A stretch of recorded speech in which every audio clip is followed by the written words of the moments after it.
My name is Corey Wild. I'm a wildlife adventurer conservationist with a passion for dangerous and exotic animal species. Welcome to Komodo country.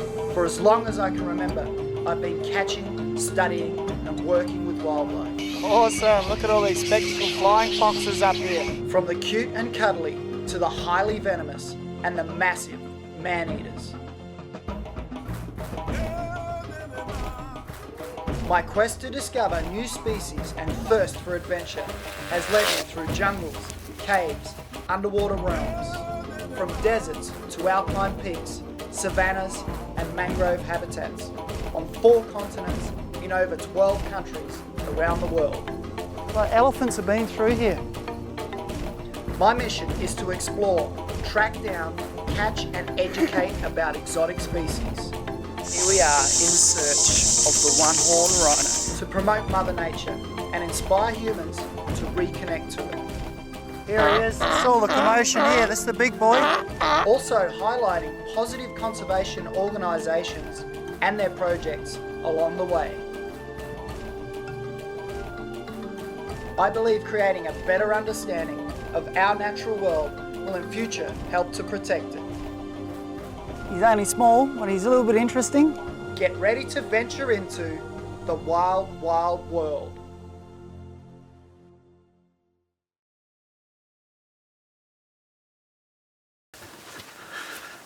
G'day and welcome to the Outback. Here we are in the Red Centre. My name's Corey Wild and I'm on a mission to find all the beautiful, interesting and amazing wildlife species that live out here in this central western desert basin. Come along with me for an adventure and let's go and see what we can find.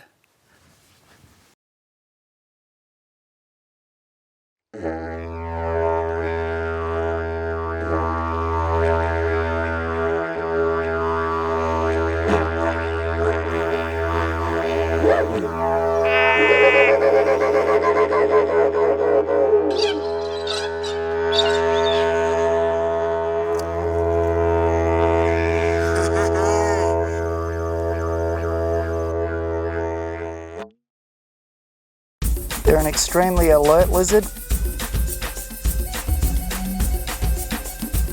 Look at this ripper.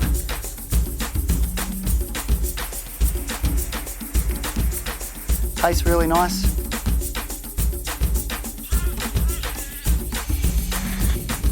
And you just suck it out.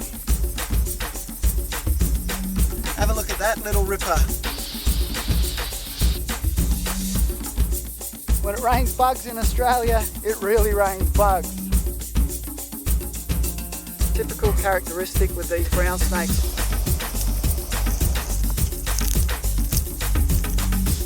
This is a striped grasping cricket. These ants are just hardcore.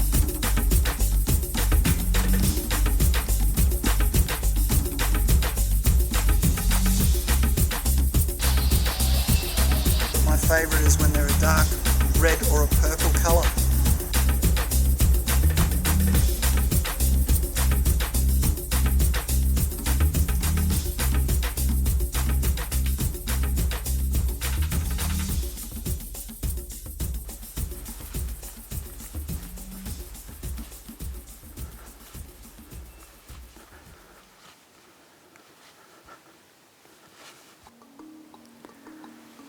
All right, look at this.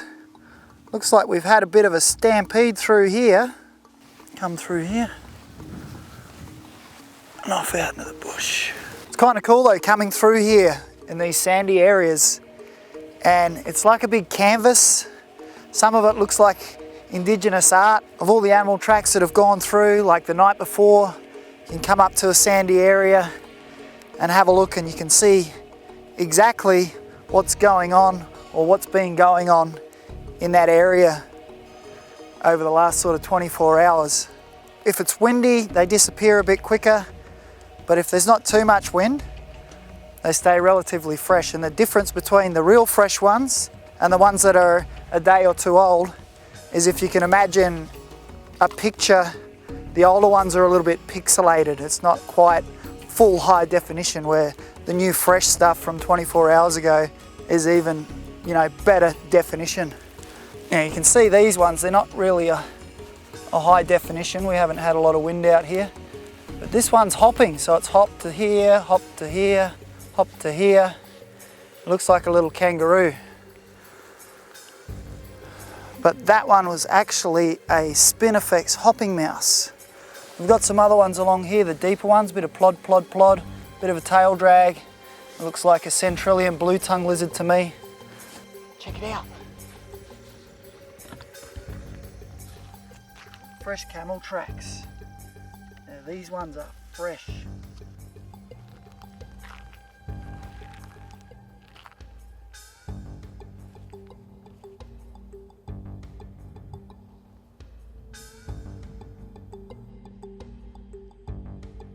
Oh, awesome, check it out. Wild camels in the background. Just cruising through. There's a mob of about 10 of them.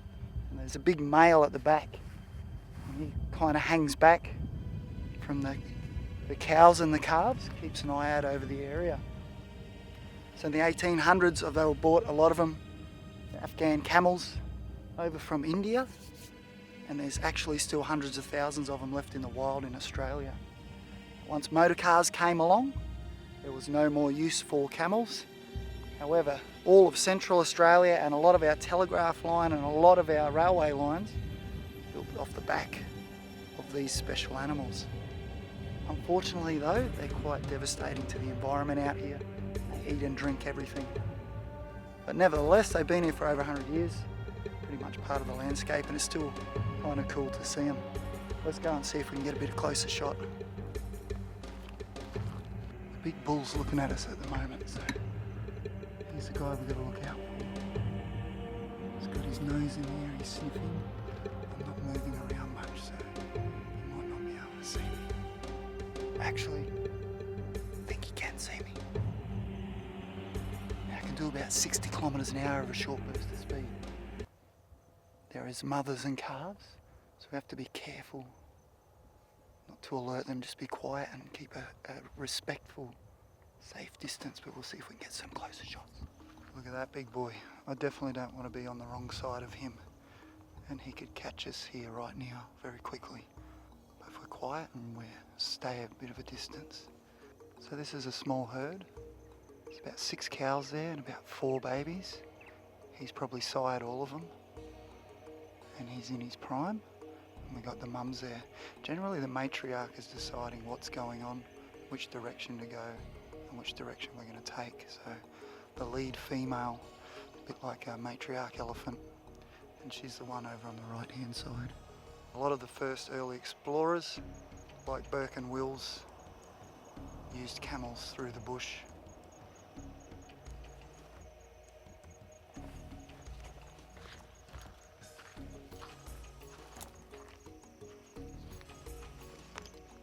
They're kind of checking us out as much as we're checking them out.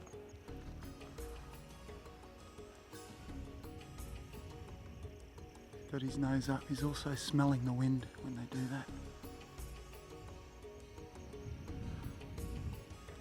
Extremely strong, the camel.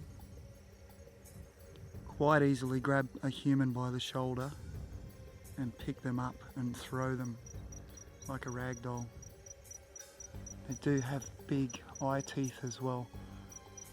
The males have got a couple of really big eye teeth that they use specifically for fighting, and they're about the size of the largest tooth of about a 5-metre crocodile. There they go off into the sunset. These are the dromedare single-humped camels. They're a bit different from the ones in China and Mongolia, which are the double-humped camels. They're very good in the desert, and they can go without water for long periods of time, longer than most other mammals, and they're getting a lot of the moisture from the vegetation that they're eating. They can go months without water. Awesome stuff. Let's go and see what else we can find.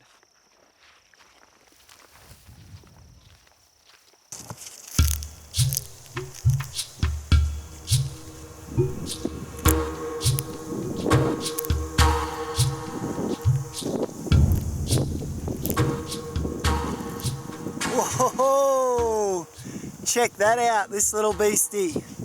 This is a Centralian bearded dragon, and he obviously loves giant grasshoppers for dinner.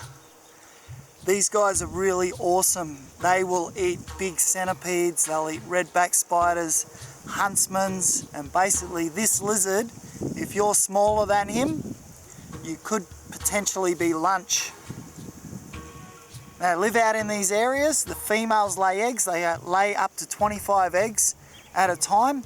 They dig a hole and they bury them under the sand so that goannas and dingoes can't find them. 2 clutches a year. If the season's good, they can lay up to 50 eggs. Check him out, he's got all the cool spikes all over him. And these lizards are kind of hipsters. If he's got a big cool beard and lots of big cool spikes, he'll get more girlfriends.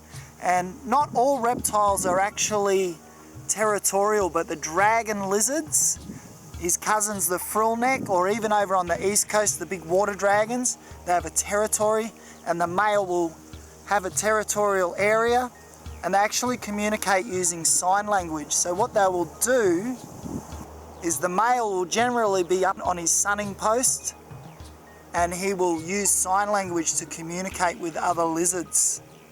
Now if a female comes in, he'll do a bit of a wave, hi girls, and he'll get them to come into his territory. If a male comes along, he'll get quite cranky, his beard will turn black, he'll change colours to a bright orange, get quite excited, start doing head bobs, maybe a few push-ups, a bit of flexing, and if the other male doesn't leave his territory, he'll run down off his sunning post and they'll fight. They'll also use that sunning post or tree as a height advantage, and they'll watch out over the territory, and if a grasshopper lands there or a cricket comes walking along, he'll run down off that post and he'll grab it and chew it up for dinner. The bearded dragon, one of the most famous lizards from Australia. They're very popular pets all over the world. In the UK and America, tens of thousands of people, if not hundreds of thousands of people, have bearded dragons as pets. And they're really cool. They're very visual lizard, very highly alert. Now his predators out here, he's got to hide away from the raptor birds, the birds of prey like our eagles and our hawks and our falcons, which will eat him for dinner. Also our larger mulga snakes and monitor lizards or goannas will also eat him. So they're generally running fast and going straight up a tree and hiding away. They're an awesome little predator, and you can see he's enjoying that big fat grasshopper for his dinner. They've got a higher metabolism and they're eating generally every day if they can. Anything that moves, he'll come down and he'll smash it. And you can see he's made short work of that grasshopper. Awesome little lizard. Mainly diurnal, daytime active, round pupils, very good vision, can see movement from a good distance. And generally, if you're walking along, he'll see you before you see him, and he'll straight up a tree. And they'll actually shuffle around the other side of the tree as you walk past, and they'll be sticking out their eye, looking at you from the other direction. Centralian bearded dragon. There's actually 6 species of these in Australia. They're found Australia-wide except for sort of southern Victoria and Tasmania. It's a little bit cold down there for them to be able to incubate or put their eggs in a place where they will hatch. So they're generally in the more arid areas where it's a little bit warmer. And of course in the southern areas they will hibernate June, July, August. They will disappear, and basically their stomach acids aren't working, they can't digest their food, so they will hibernate, go to sleep. Awesome little lizard. Keep an eye out when you're walking around, you might see dragons around the place. Out here in Central Australia we've got central netted dragons, we've got bearded dragons, we've got dwarf bearded dragons, we've also got military, the long-nosed dragon also, and he's called the tartar lizard because he's always waving and communicating with other dragons. So keep an eye out for these guys. Awesome reptiles. Let's go and see what else we can find.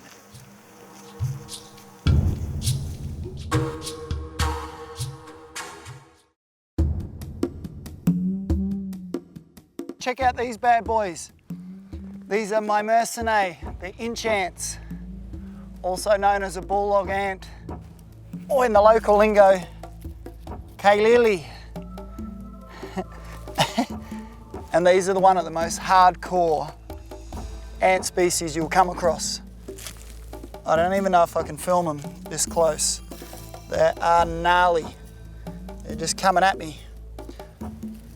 Largest species of bulldog ant in Australia. They are hardcore, and as you can see, they protect their nest from any predators. They send out attack pheromones, and they are relentless. You can see them coming out in attack force. Oh, if I keep transporting them away from me, but it's too many.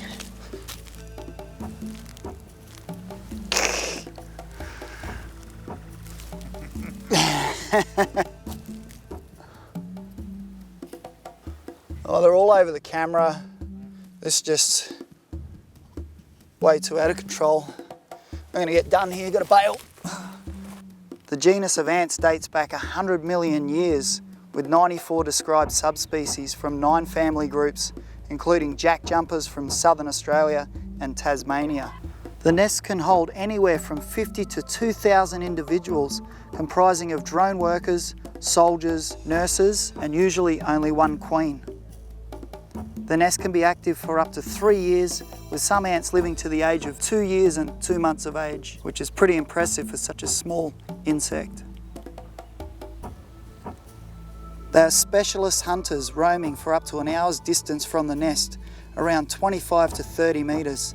They hunt insects to feed their larvae, however the ants themselves eat only sweet flower nectar. Unlike other ants, when these ants go hunting, they do not leave pheromone trails. They rely on their excellent vision to return back to the nest, using landmark navigation. The ants have 3 photoreception vision, enabling them to see ultraviolet light and spectrums the human eye cannot see, with large, complex, compounded eyes. Most species are diurnal and extremely aggressive, protecting the nest area.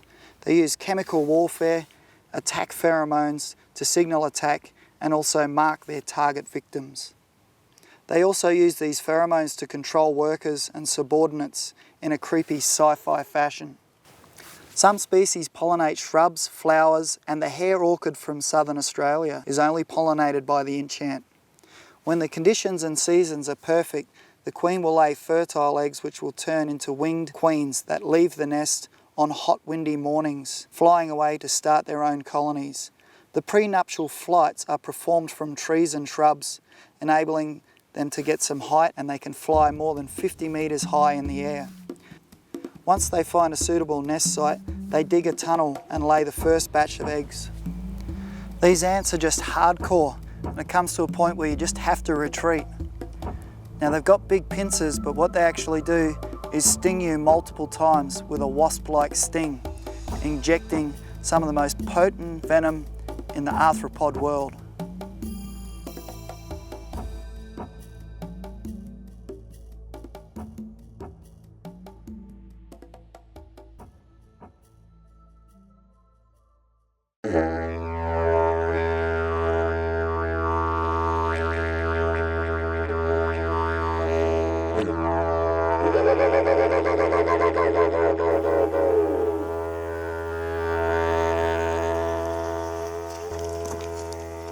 Alright, here we are out in the bush. We're looking for some maku. So we're looking through the bush here. So the Acacia campiana tree is the one that the witchetty grubs like to eat. So that's what we're looking for.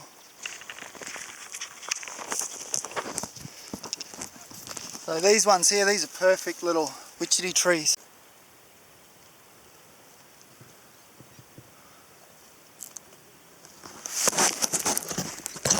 So this is what we want to dig out, these roots here.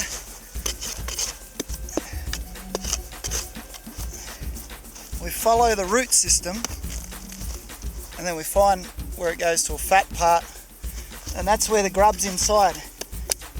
And there's little bits of sawdust here as well, which tells me this could be a good spot just here. And the grubs, they feed on the sap. Got to watch out for the enchants too, because those buggers are around here. And I tell you what, they pack a wallop. Yeah, this is what I've been looking for.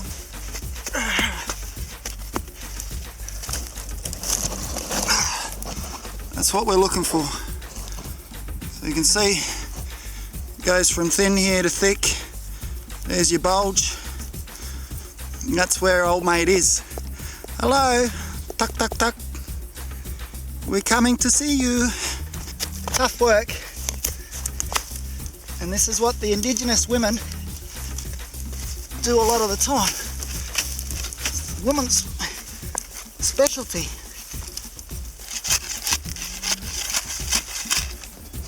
That bulge in the root there is a bit of a fat spot. A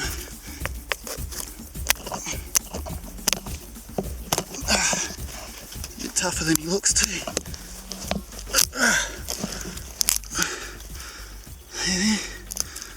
Yeah. So that bulge in there, what I was talking about, crack him open, see? Ah, it's a good one. He's a little fatty. So that little bit of, it's like sawdust there. There's a little plug, a little sawdust plug there. And he's made his way through here, chomp, chomp, chomp. He's eating the sap and the wood. And this is the larvae of a big moth.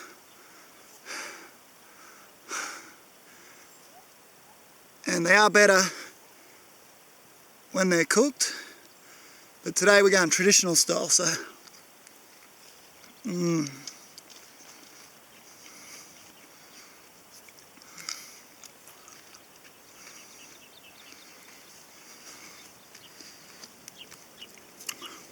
It's not bad.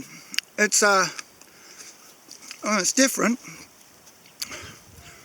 It's not bad, I don't mind it. It's got a bit of a nutty texture obviously because it's eating wood. It also has a slight hint of an egg yolk flavour almost. So it's quite interesting. Another one here. Oh, another one, look at that. Here's a beauty. Big fat maku.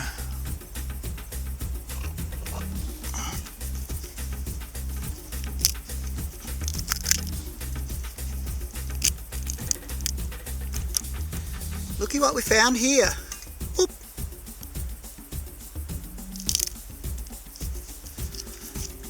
Another fat spot there. I don't want to squash him though.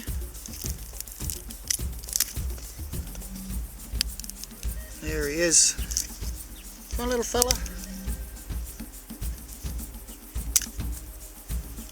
There he is there. So this is the larvae of a coated moth.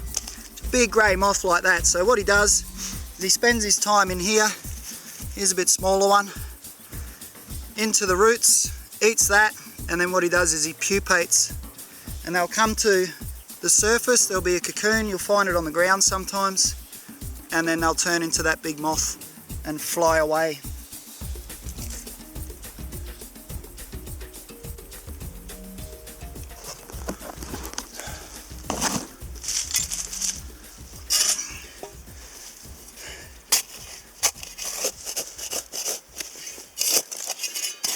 I tell you, the digging stick works good, and it's also made of acacia. Wannery, that's why they call it a wanna. But this is the go. So we've got a plug here, you can see that. There's also a hole over there. That's a pretty good telltale sign. Break this one open here. Oh, he's a good one. Check that out. Woo!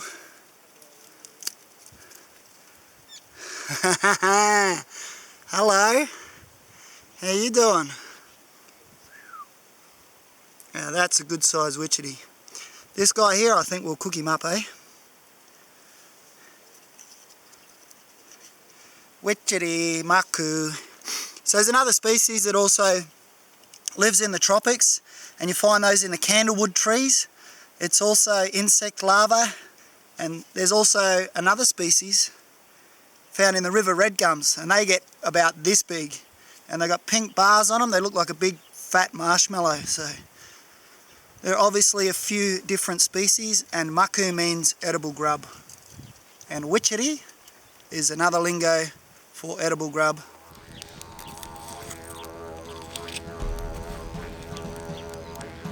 Cook until they're golden brown. They're much better cooked. You want them just brown, just a little bit crispy.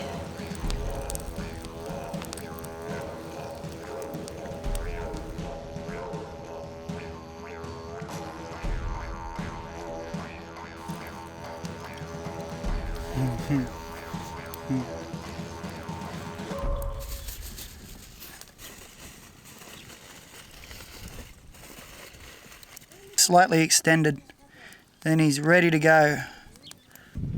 That's what we want, golden brown, still a little warm and nice and crispy.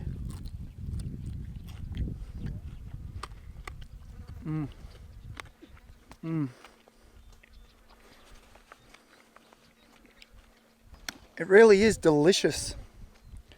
Kind of hard to describe what it tastes like. It's a bit nutty, a bit eggy, kind of scrambled eggs with nuts. I guess some people say it tastes a little bit like seafood.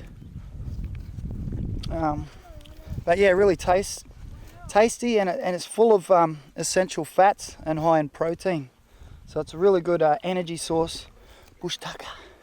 And if you get the right tree in the right spot, you can pull 10 or 15 off it if you know what you're looking for.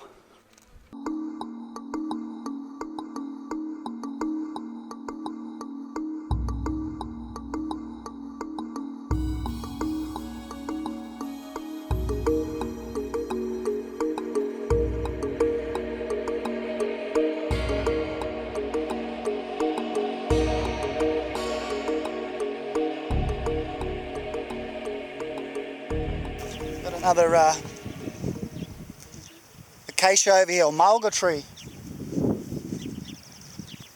So this is wanari, and we're looking for tarkula, which is this guy here. Now that is called a bush apple, and it's kind of sweet, very sweet. Not bad. Bush apple off the mulga tree. So this one's different. You can see it's got different phyllodes, which are like leaves, where all the photosynthesis happens, but they're a different shape. And this tree is used to make the wana, the digging stick for the women, and it's Acacia anurea. The other one where we got the maku is Acacia kempiana.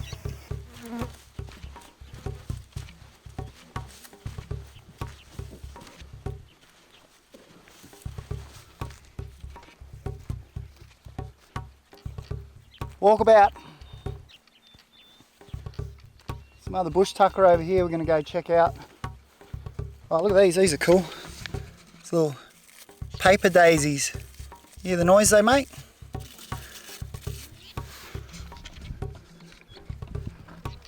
Great time of the year to be out here,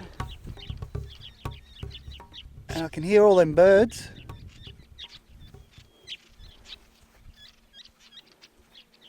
And they are black-faced wood swallows. But where all these birds are, we can get some bush tucker as well.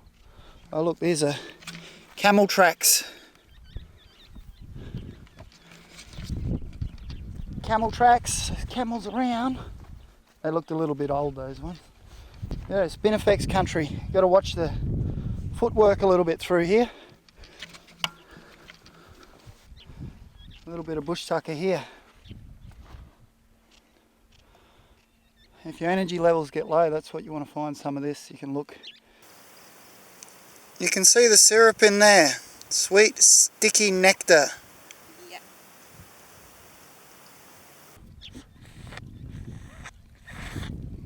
And you just suck it out. You can dip that in your water bottle, also make bush cordial. Grevillea.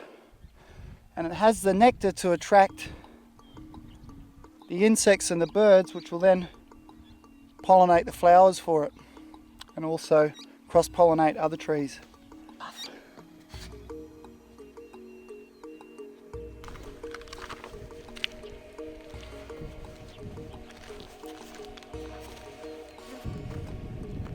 And it's been an interesting day. Tons of different types of bush tucker. We've got some maku, some witchetty grubs, which is one of the favourite traditional foods of this area as well. The Ananu, the traditional owners of this area, and it's nice to get out and amongst it with the locals, and they've been living off this land for tens of thousands of years, around 30,000 years in this particular area, and they belong to the land, part of the land. Another great aspect of coming out to a different country, different areas.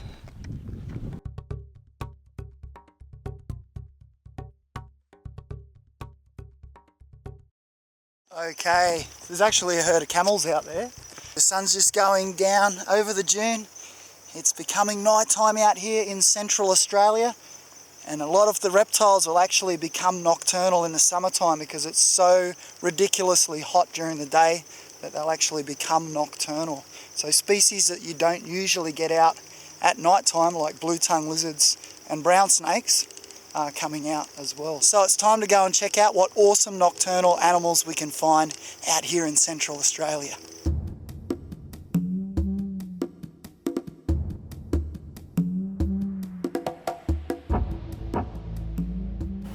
Awesome, check it out. This is Levis from the knobtail gecko family.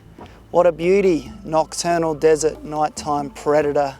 Hunts down insects and crickets and pounces on them, crunches them up and has them for dinner.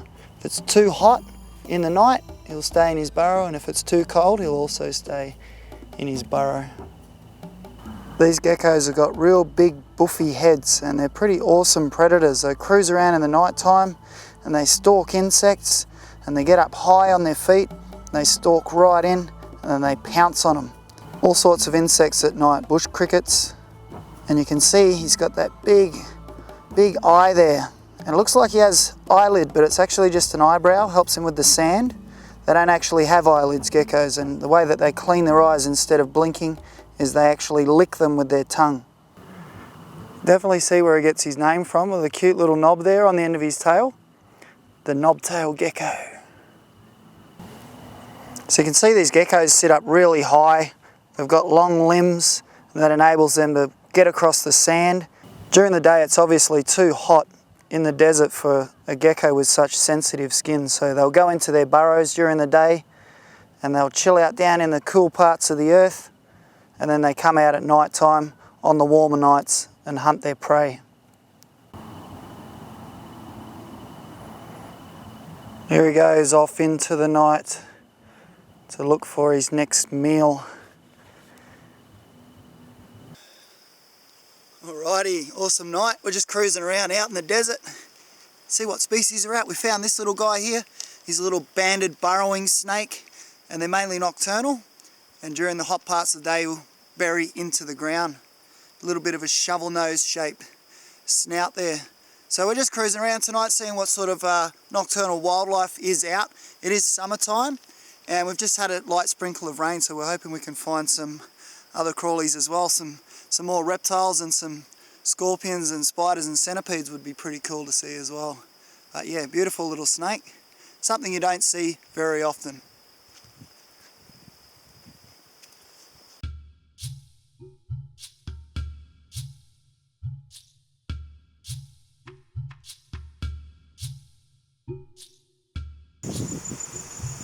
Okay, so we've got the black light out now.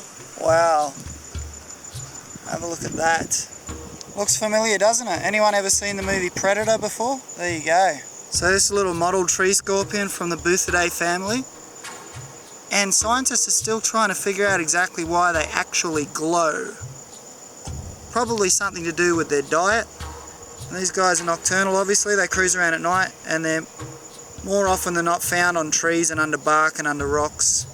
They're not much of a burrowing species like our other Iridacus and other desert scorpions. These guys like to hide under bark. And the Buthidae family has what it appears to be a double barb. You can also see it has long slender claws and kind of a fat tail, so this guy's venom is probably more potent than that of the scorpions around this area that have the larger pincers.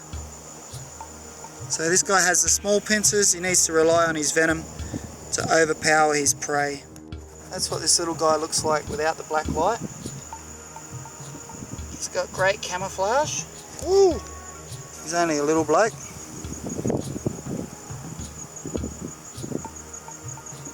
Tiny little fella. You can see that camouflage is pretty awesome.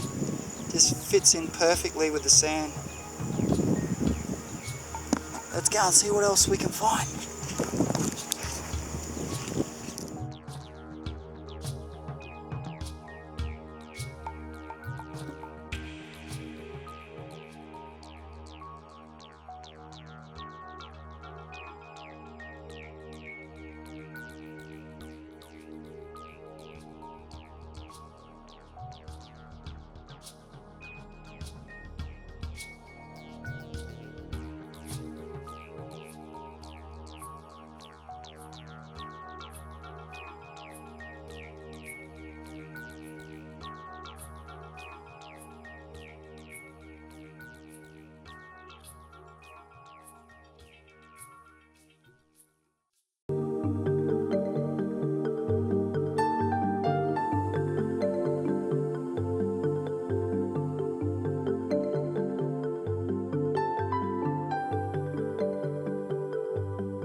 Check this out, this little line dragon. It's up in this bush, sleeping in the tree where he feels secure and comfortable. They're a diurnal species, and up here he can just blend in with the bush and stay away from predators. He's up off the ground. He feels secure, and this is where he'll sleep for the night. Wake up in the morning and go and catch some insects.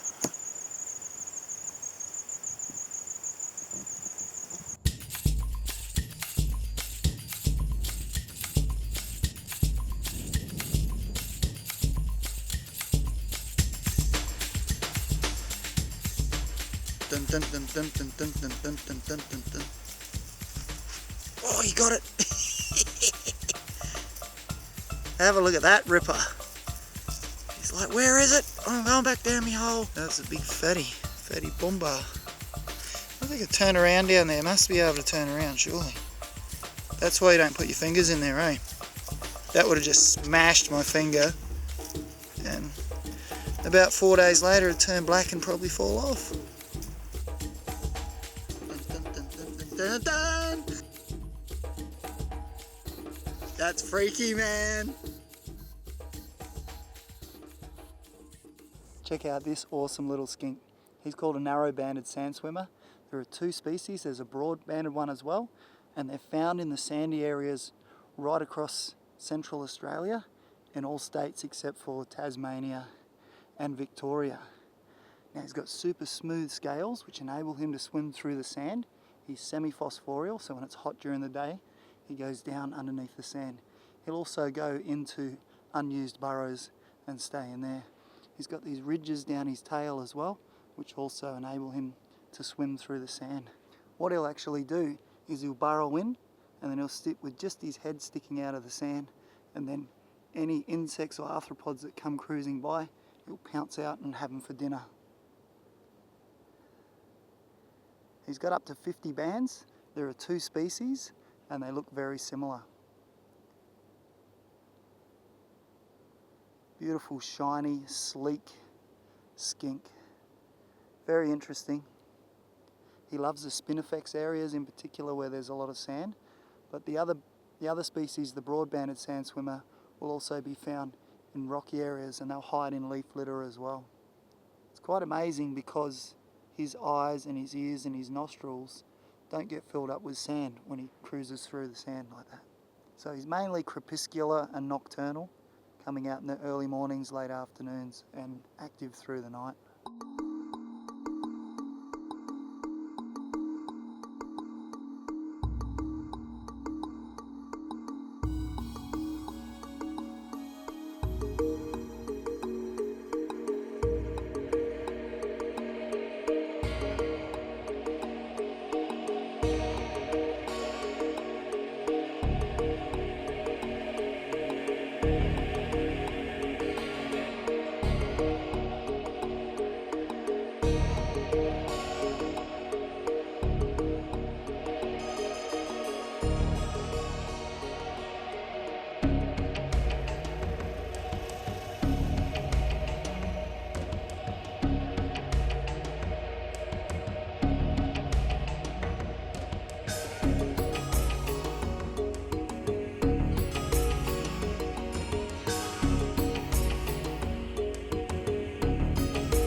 Out in the bush still trekking around. Have a look, here's another little beastie I've found.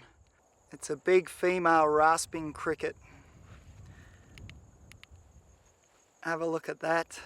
And it also looks like she's got a big stinger on the back there, but that's the ovipositor used for egg placement. Now these crickets will produce silk. They'll also build a little nest up in the trees, sewing some leaves together, and that's where they'll sleep during the day when it's too hot to come out.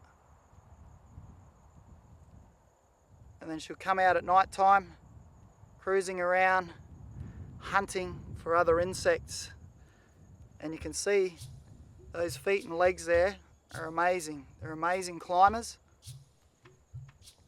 And also she has wings. So she's not a king cricket. King crickets can't fly, they don't have wings. She's not a wetter. She's a rasping cricket, and they also use stridulation. That's where she gets her name from, the rasping cricket. They'll stridulate by rubbing their noise-making body parts together. Some species will use their feet, others will use flaps on their back or underneath to make that noise. As we know with crickets, those antennae are going constantly. Big eyes, obviously used at night time to help locate stuff. They'll have that nest up in the tree. They'll come out at night time hunting, then they'll actually navigate their way back to that nest and sleep in it during the day. The ovipositor is used to push into organic matter, make a bit of a hole so she can lay her eggs in there. Hexapod, 6 legs, long antennae, don't bite me, big beetle crunching mandibles. Cool cricket. Awesome feet, long legs, great climbers. They've got little hooks and little pads. They've got 3 different sections on their feet. They're actually able to wrap those around even the smallest of twigs when they're climbing up through the branches of trees or cruising along through the spinifex. Cleaning the antennas one by one. Grabs it, pulls it down, folds it, cleans it right to the end, right to the tip, and then flicks out.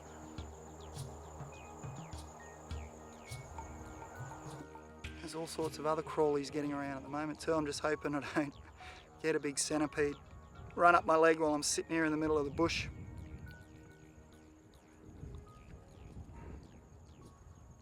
Pretty awesome little beastie, hey? Not everyone's cup of tea, but they play an important role in the ecosystem like all animals.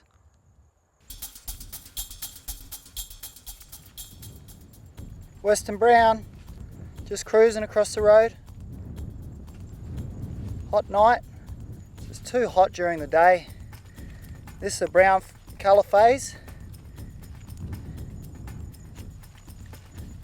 Highly alert snake, you can see about 35 degrees at the moment, so he's definitely fired up. Definitely at the right temperature for hunting.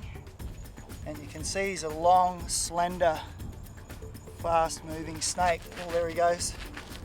As soon as I said fast moving, see that? Wow.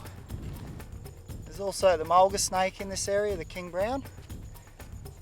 And there's also a ringed brown. But this is the more sketchy, nervous type of serpent that you don't want to tangle with. Pseudonaja magdanen. Now, this is one of the species that our other old mate, the king brown or mulga snake, would eat if he had the opportunity. And these guys can be so many different colours and patterns. It's really hard to distinguish sometimes. Have a really black head, or they can have a really pale head. They can be brown all over, cream all over. Once again, he's another diurnal daytime snake that becomes nocturnal in the summer months. And he loves eating rodents. And he'll also eat little mulgaras. So you can see, obviously, he's a slippery customer, this guy. He doesn't like sitting still. Very nervous, twitchy snake. Quite a fast moving snake. And these are the ones that will come into your house in search of rodents.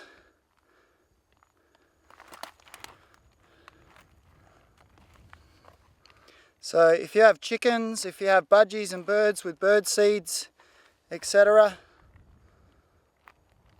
they will attract mice, and mice will attract this snake.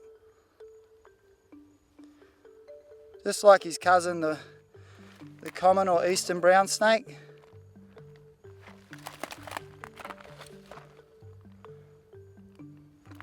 They love to eat rodents.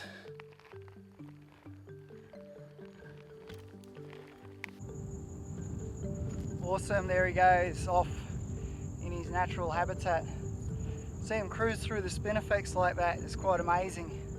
They just go through it or over it, weave through it, weave around it. Highly adapted, slender, fast moving, awesome. Pseudonaja, false cobra, but don't be fooled by the name. Definitely venomous. Woohoo! Western brown, one of the most venomous snakes in Australia. Out cruising around at night time looking for a feed. Awesome stuff. Let's go and see what else we can find.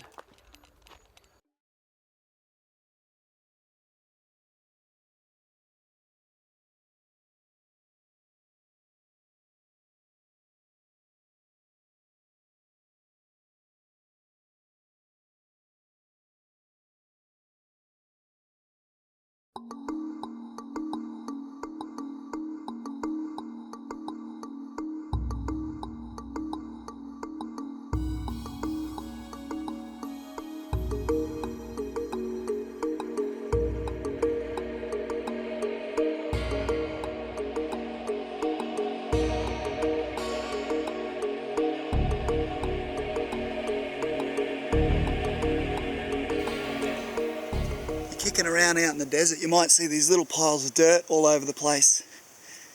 And a lot of time what that is this guy here, the Scolopendra centipede. Now, even this guy has to burrow into the ground to get away from the heat of the sun. Also, if he stays up here, he'll get eaten by ants, birds, and other reptiles, as he looks like a tasty little morsel. So he's an arthropod, he has the exoskeleton. He needs to get under the ground before he gets too hot and overheats. So you can see he's using all his legs there, he's digging his hole. He's going to dig it out and burrow down about a foot or two.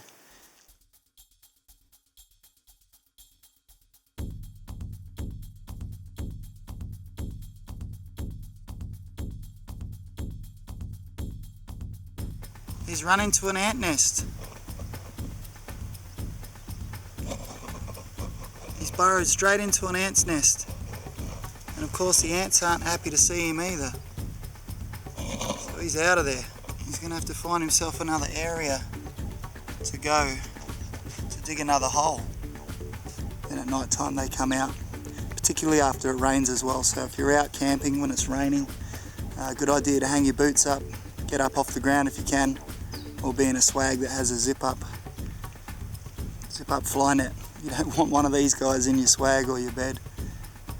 Bit of a nasty bite, not very nice venom, can make you a little bit sick, maybe a little nauseous, maybe a little gangrenous if untreated.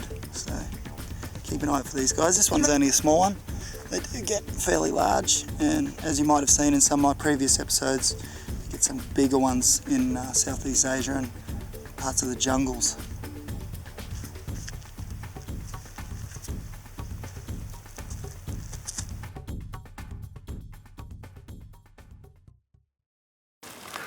When the days are really hot in the desert, the late afternoon, a lot more reptiles will come out because it's simply been too hot for them during the day. So this time they're out and about, a few lizards around. Let's go and see what we can find. Check this out. Some tail slides here, some footprints, a little fresh scratching. We're from a type of monitor lizard that lives out here, and he hunts through these areas. He'll eat venomous snakes, other smaller lizards, and he's bit like the T-Rex of this environment, just cruises around like a giant land crocodile, catching other reptiles, whatever he can get and swallow. So follow these tracks. He should be out warming himself in the sun, getting ready to go hunting for the day. Here we have fresh tail drags going into a rabbit warren.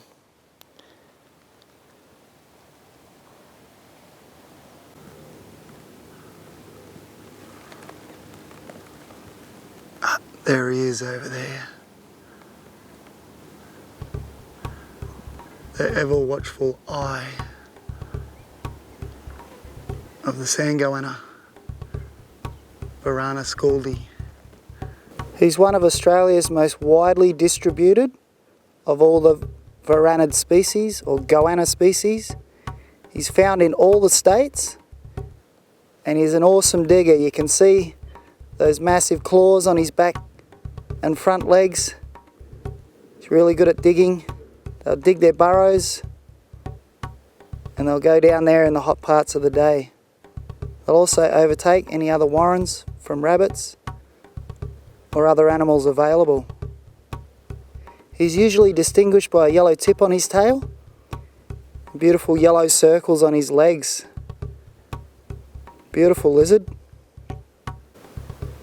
In Central Australia, he's known to the Pitjantjatjara people as Tinka, and he is highly prized as a bush tucker. Indigenous will dig them up out of their holes and then roast them on the coals and then eat them. Australia has the largest number of varanids in the world. The largest being the Prenti, which is over 2 metres in length, right down to the small pygmy monitors, under 30 centimetres in length. Now that this monitor lizard has reached his optimum temperature, he's moved into the shade and he's basically sitting in the ambush position, waiting. Hear something, see something or smell something that may become his lunch or his dinner. They'll actively track stuff down. They'll use their forked tongue, picking up the scent particles in the air. So you can see that awesome camouflage. He's in amongst this heath myrtle here, which is in flower at the moment. And the dots and circles on his skin are very similar to those on the flowers. Very hard to see. Monitor lizards are the fastest moving reptile on the entire planet. And a 1 metre one of these guys could easily outrun a human being over a short distance. You can see those awesome claws there at the front that he uses for digging. Now, they use their lungs different to other lizards. They actually pump air in and out as they run, which enables them to run a lot further and not get a lactic acid build-up as fast as other reptiles would, as they're constantly pumping oxygen to their bodies. They're an extremely alert lizard with awesome eyesight. He also has a forked tongue. Not a lot of other lizards have a forked tongue, and he uses this to pick up the scent of his prey. Now with a forked tongue, if the scent is stronger to the left side, the left fork will actually steer him towards his prey. If the scent is stronger on the right side, the right part of the fork will lead him to his prey. You can see he's highly alert. Any slightest sound, slight movement, you can see with that eyesight, super sharp eyesight. We just had a couple of rabbits run past, which is unusual for this time of the day. Maybe they were chased out of their warren by a predator.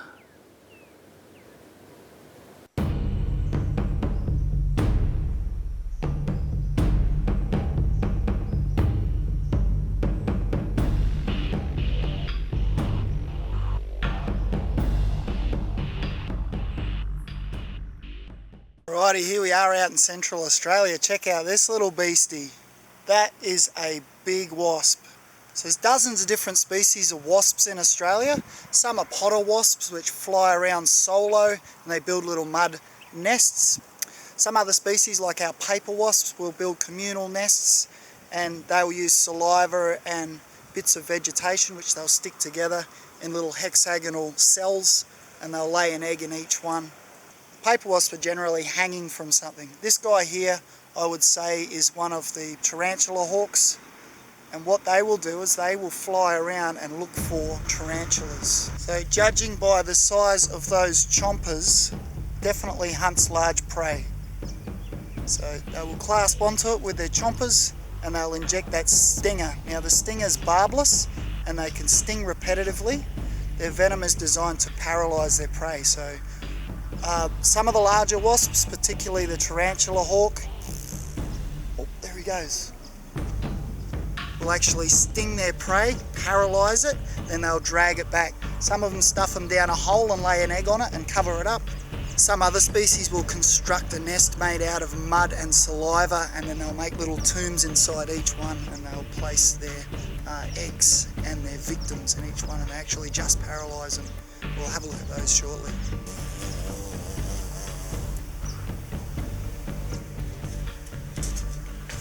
Awesome, check out this little beastie. This is a orange banded potter wasp, and he's from Australia and Southeast Asia, this guy. And what they do, obviously their name is the potter wasp, so they use their pottery skills to make these little tombs. And they fly out and they get water.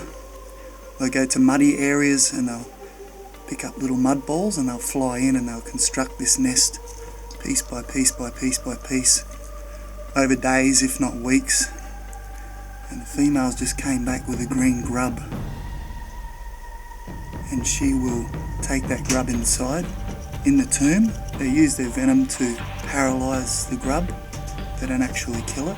They'll also get spiders as well. Tarantula hawks will do the same.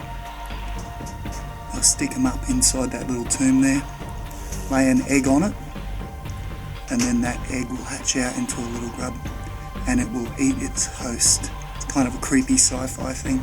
It will eat its host and then it will pupate and metamorphosize into a wasp over a couple of months, and then it will chew its way out as a full-grown, almost full-grown wasp and fly out and do the same thing.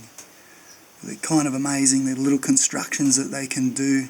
It's got the little funnel there, and there will probably be about 8 tombs in there, and each one of those little tombs she'll stick a grub with an egg on top and then seal it in. So they seal it up as well so the ants can't get in there and eat the larvae. They've got pretty amazing eyesight. They fly around and they know exactly where and when to come back to their nests. So over days, if not weeks, flying out, and they might fly 50 metres or more to pick up those little tiny bits of mud from any puddles, and then they'll fly all the way back. So they're really busy. But they're kind of cool because they eat some species of spiders that we necessarily don't like to have in our houses. So there you go, the potter wasp. Also, just to let you know, the wasps that are generally solitary, they can actually sting. Wasps can sting multiple times. Bees can only sting once, and then the stinger comes out and they die. The wasps can sting multiple times, but this particular species, mainly the potter wasps or the solitary wasps that are just flying around doing their thing, they're not out to get us. They're not going to sting you. I've even rescued them out of swimming pools. They fly down to get a bit of water, a bit of moisture, and they get stuck in the pool. I've actually just picked them up with my hands out of the pool, not interested in stinging you, and just fly away. But it's the communal wasps are the ones that you got to watch out for, and the bees. So anything with a nest with more than 4 or 5 wasps in it, like maybe a hole in the ground, might be one of the hanging nests, might be in a hollow log. They're the ones you got to watch out for, the communal wasps, because they'll come out and they'll sting you, and they'll mark you with a pheromone, an attack pheromone, and then all their buddies will come out, and it's not much fun. You may have seen in some of my previous videos. So there you go, that's the potter wasp. If you've got them around your house and you see the mud thing on the wall, just remember it's got larvae inside it and it is hatching, so if you smash it you're going to kill all of that stuff. Just leave it there for a few months, let them hatch out and let them come out, and then you can knock it off the wall later. And then of course all those little wasps will fly around, and they will, hopefully if it's a spider eating species, get rid of all the spiders around your gardens for you. You have to be careful because some people have anaphylactic shock reaction, and our paper wasps and some of our European wasps as well in Australia, people have had anaphylaxis, and people in Australia have died from wasps. Also some of our bulldog ants or bull ants, our jumping jack ants as well, and of course the bees. But we're quite lucky in Australia that we don't have the Africanized bees. But still, either way, watch out. The first aid for the stings basically is an anti-inflammatory, like a Nurofen. If it's a little bit more extreme than that, if you get stung on the arm and your face starts to swell up, you're going to need some antihistamines. And then some people have severe shock anaphylaxis. They need an EpiPen pretty much straight away, a shot right in the thigh. And that will basically neutralize the anaphylaxis. So just be careful, particularly if you're mowing lawns, going through palm fronded areas, or particularly places in North Queensland as well where they have a lot of paper wasps. Just watch out for those types of things, and use the clear safety glasses as well, because bees and wasps actually do go for your eyes as well, so pretty nasty. You're probably wondering why the wasp didn't sting me. Basically I whispered sweet nothings in its ear and said, come on mate, don't sting me, I'm not going to hurt you, and you can fly away mid-shoot, which is exactly what happened.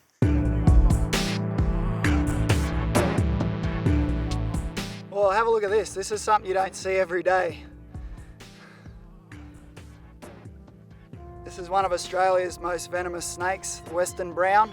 And we've come across him and he's actually choked on a mouse, which is really bizarre. Now there are about 9 different colour phases. This one's got 14 incomplete bands around him.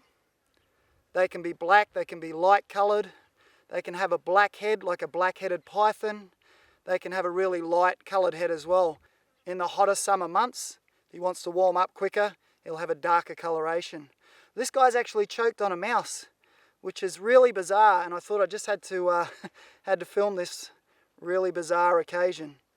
So 2 things have happened here. He's either just choked on it and couldn't regurgitate it in time, or at the end of the trachea, when snakes swallow their prey, they push their trachea out of their mouth, and at the end of the trachea is a little glottis.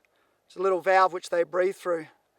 So he's either choked on it, he couldn't get his trachea out of his mouth, or maybe the mouse has bitten it, but who really knows.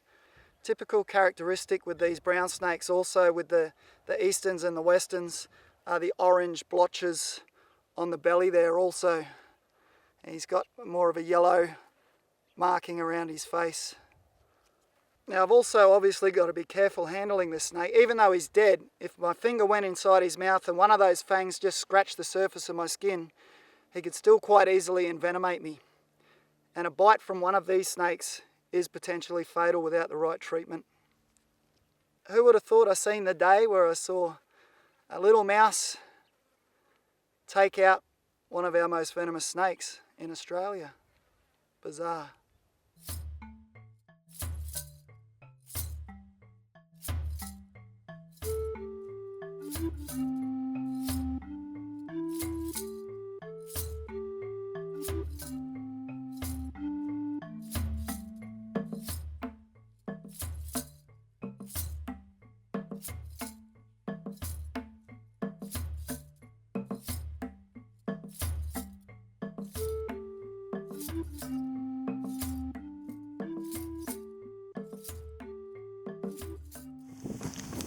It's pretty cool. Processionary caterpillars. And they migrate together like that. Safety in numbers. Sometimes you see a strip of them going right across the entire road.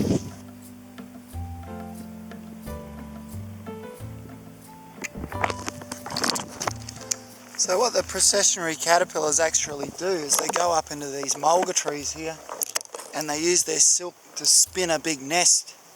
It's like a big pod. See, it's a decent sort of size, and that actually grows and swells. All this stuff that's swelling down the bottom here, that's actually their waste. But that also insulates the nest, and the silk here, of course, helps to make it waterproof.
Also on these mulga trees here, we've got some little bit of bush tucker.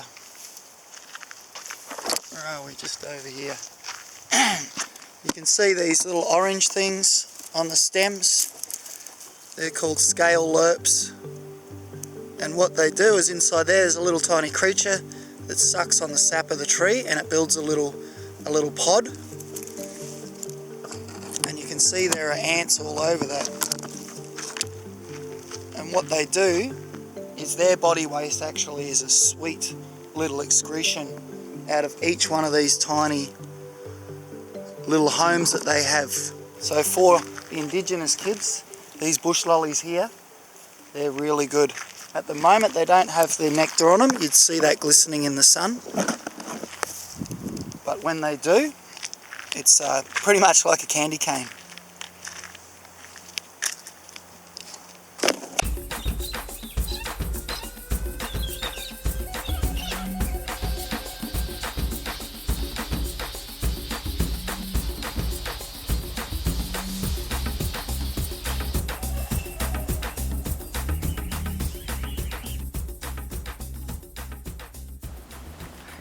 When it comes to bird watching, believe it or not, Central Australia actually has a lot to offer. There are 170 different bird species in this area, and we've got everything from parrots to raptors to honeyeaters to doves and pigeons. There's finches, zebra finches, painted finches, there's cockatiels, there's major Mitchells, and there's galahs, there's red-tailed black cockatoos. We've also got some raptors, we've got brown falcons, grey falcons, Nankeen kestrel falcons.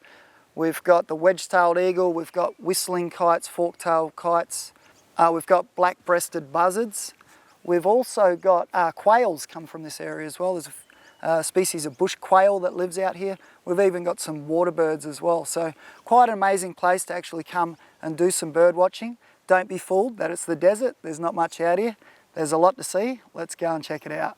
Now you want yourself a good set of binoculars, at least a 10x42 magnification, and if you're shooting stills with a digital SLR, I would recommend at least a 300 to 400mm lens, something that you can get a good zoom on. November, December is the best time to be out here, as all the birds are mating. It's their breeding season. You can get to see some fledglings around the place as well. We're looking for my target species, and my favourite is the green budgerigar, the budgie, which originates from this area. And all of the budgies in all of the pet shops all around the world actually originate from here. They're endemic to this area.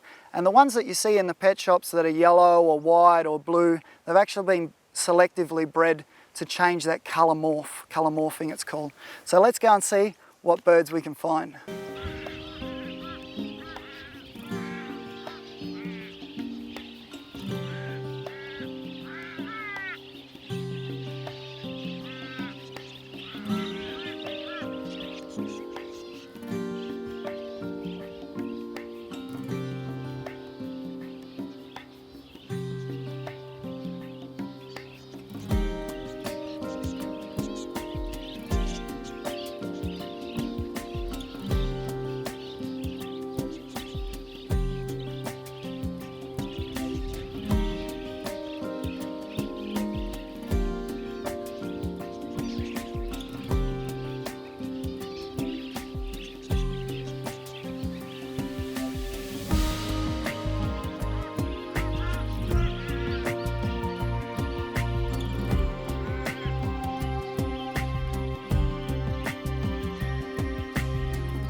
Oh, look at these poor little buggers. It's not exactly how I like to find my birds.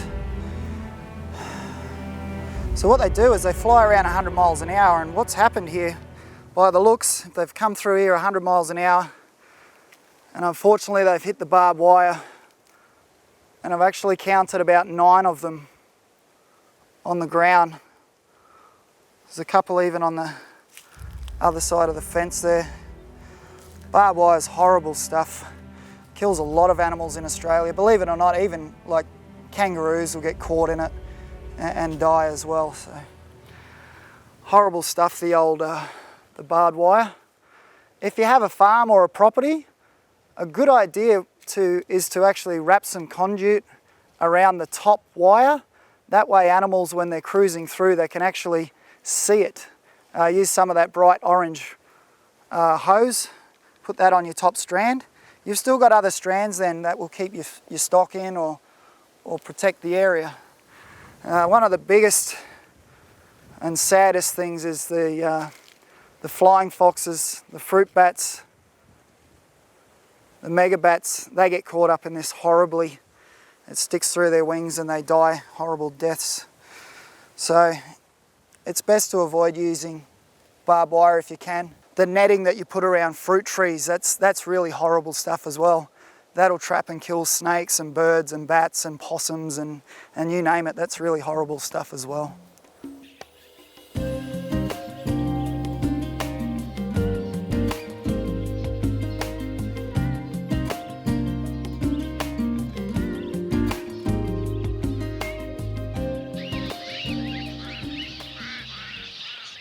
Crow hassling a falcon.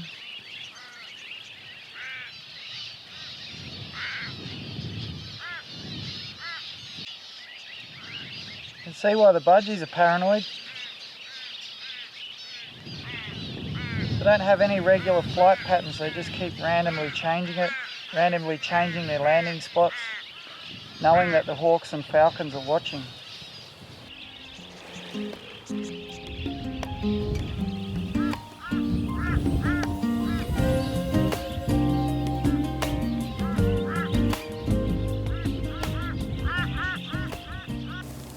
There's a little budgie fledgling down here. So he obviously can't fly. Might be able to fly a little bit. He's actually got really good camouflage. So he'll hide in there away from predators. It's one species you wouldn't expect to see out here. A kingfisher.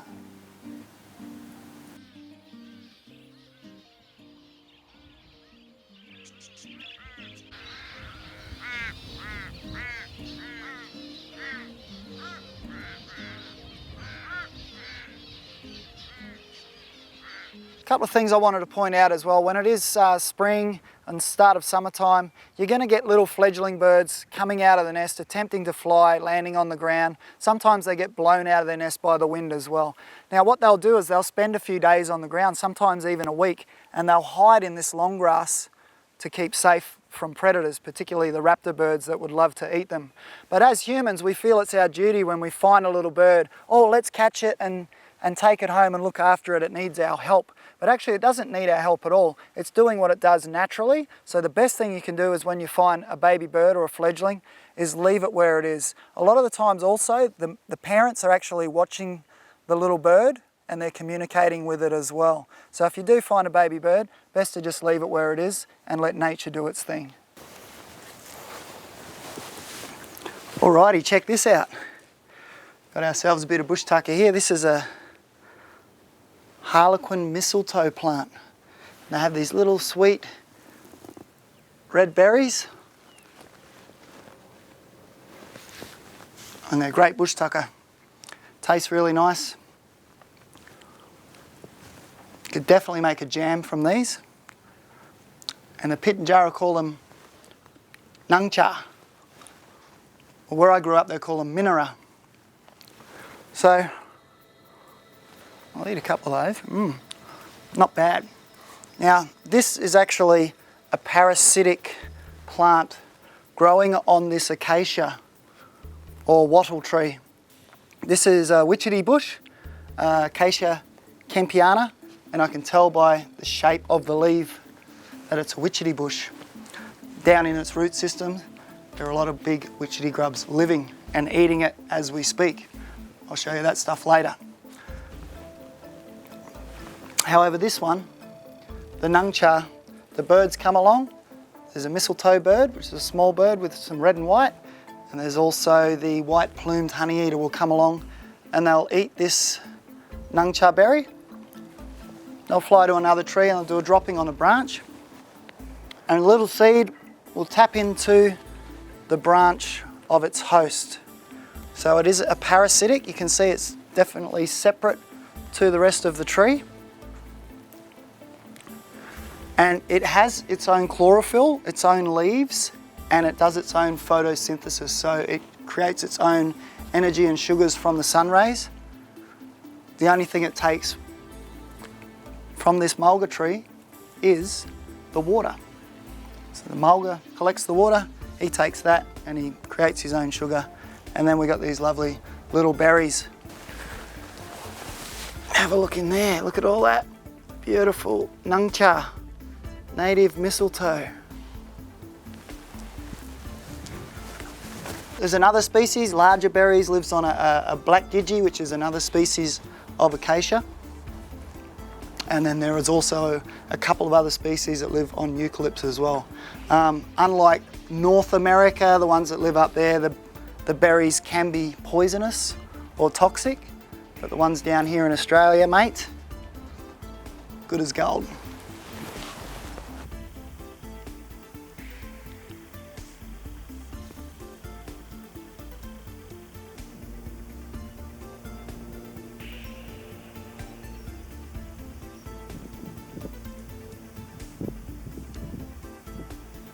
Here we go.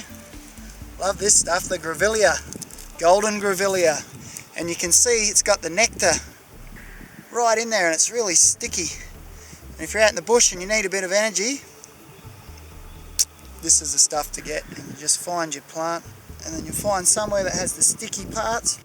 You can see the syrup in there. Sweet, sticky nectar.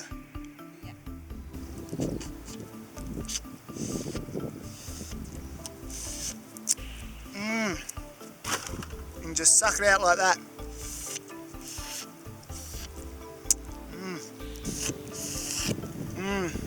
Delicious stuff. I can see what the birds and the insects are on about. Also, if you've got your drink bottle, you can dip that in there. Well, switch it around a little bit, make yourself some bush cordial. Then you don't have to break it off the tree or anything, and then you leave it there, and she'll be there next time.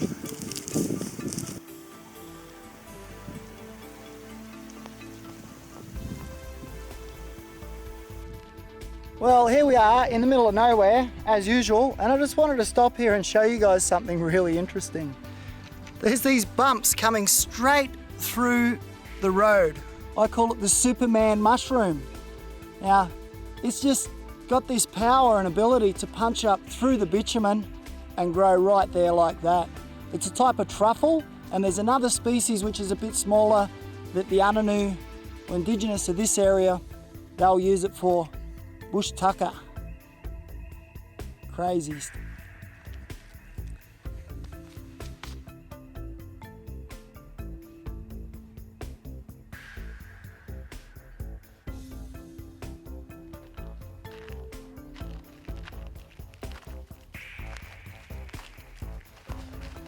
This is an interesting, resourceful little plant, Caladrinia, better known as a parakelia.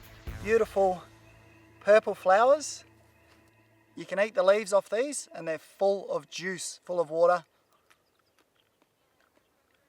And they could actually save your life in a survival situation. If you're out in the central western desert area and you get lost in the bush and you're dehydrated, look for these purple flowers. You can actually eat the whole plant. You can cook and steam the root system of it as well. We can take the whole plant and cook it on the coals in the fire, or you can just eat it raw as it is. But they're the little leaves there. There's a few different species, a broadleaf one, and this one's the finger one. And they'll get to about 10 centimetres. Purple leaf parakelia. It'll stop you getting dehydration out here in the central western desert area. Could be a lifesaver. So you can see the cylindrical edible parts of the plant here. They come to a point also, and it's another good thing to take notice of when you want to distinguish different types of plants and bush tuckers. So you can see this particular species has 5 purple petals, has white in the middle and yellow right in the center there. It's always a good idea to take note of the little things that distinguish different species and to know exactly what you're eating, and don't eat it unless you know exactly what it is. If you eat the wrong bush tucker, you could end up in more trouble than it's worth.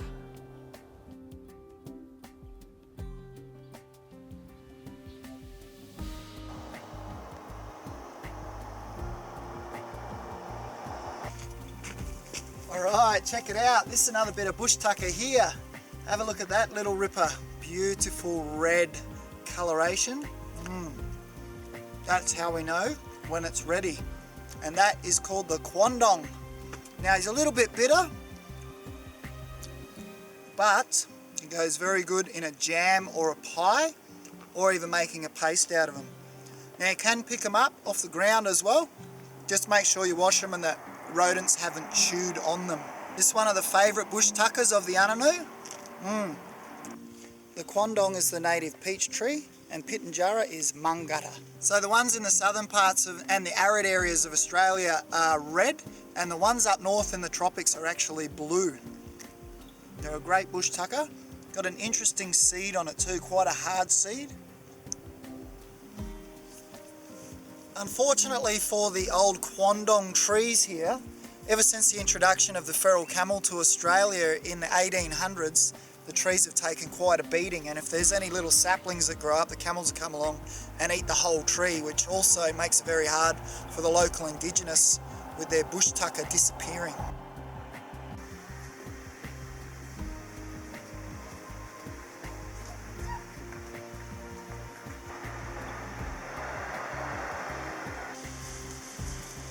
Alrighty, here's some more bush tucker here. This is the illy, or the ficus, the fig. It's a native rock fig found in central Australia, and it's mainly growing where there's a bit of moisture and rocky areas, as figs do, but it's from the ficus family. The figs go to a lovely yellow colour like that. They're not too bad, but my favourite is when they're a dark red or a purple colour. Now, interesting thing with the figs is that it's actually a flower, and the pollination happens on the inside there. And the way that that happens is each of our fig trees have a symbiotic relationship with some type of insect, usually a wasp, which lays a larvae in there using an ovipositor, where it drops off an egg and that hatches, turns into a grub, and then it will feed and cross-pollinate those little flowers in there. And an interesting thing is each different species of ficus or fig has a different type of insect that has a symbiotic relationship with it. And then, if you're lucky, you'll actually get a little bit of protein with that if there's a grub inside. Not everyone's cup of tea, I know, but yeah, the ficus or the fig, very good for you, nutritious, quite juicy as well.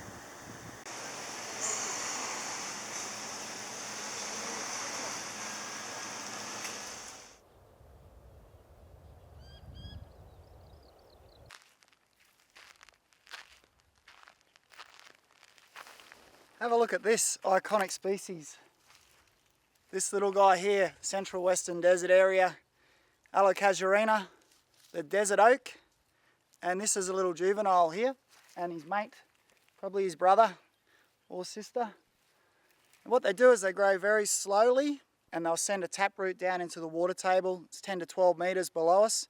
Once they hit that, then they'll start to branch out from there and grow into the ones like the giant behind me, which we'll go and have a look at now.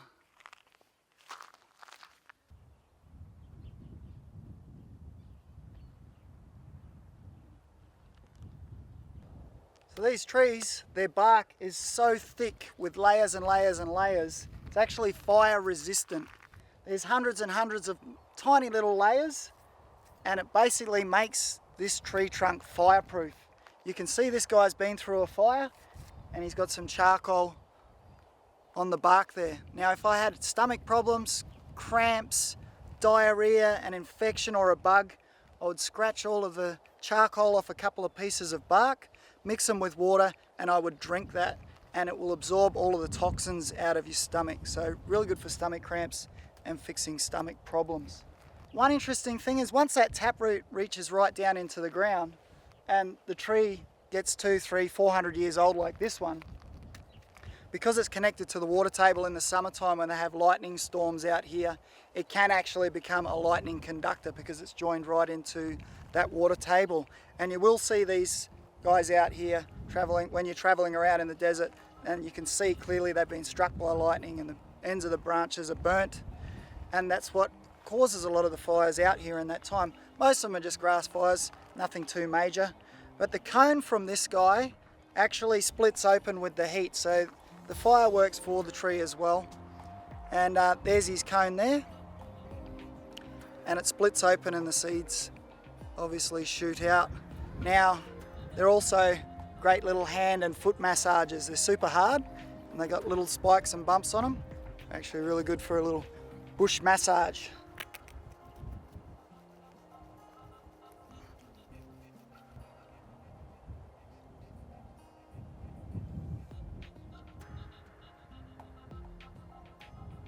So because it's such a harsh environment, this tree has evolved to have phyllodes or phyllodes rather than leaves, and you can see they're cylindrical and they break off in segments. So if it starts getting too dry, it can drop segments of the leaves, and then eventually it can pull all the moisture back into the tree if need be.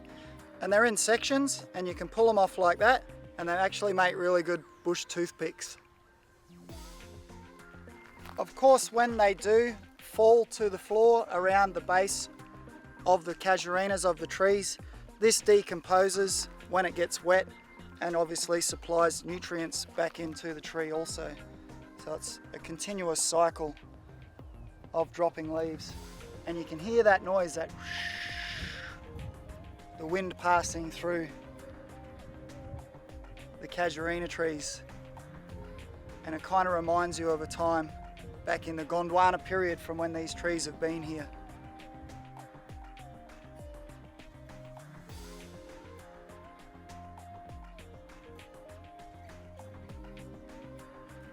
Like all of the plants and animals out here in the central western desert, the desert oaks, casuarinas, are very important to the indigenous of this area, the Ananu, the Yankunytjatjara, Nunkunytjatjara, Lyritja and Pitjantjatjara people, and obviously a great source of shade when it's really hot And the wood is also super hard, so that can be used for tool making as well in various applications. When branches break off, they can actually form a bit of a cup on the inside of the tree. And if there's a lot of dew around at certain times of year or it rains, those cups will actually hold moisture and water in there. Also, some of the root systems that are fairly close to the surface can be dug up and water can be extracted from there. So like anything out here, plants and animals, everything's all interconnected, surviving in a symbiotic relationship. All of the plants and animals have special certain uses in certain times and certain seasons.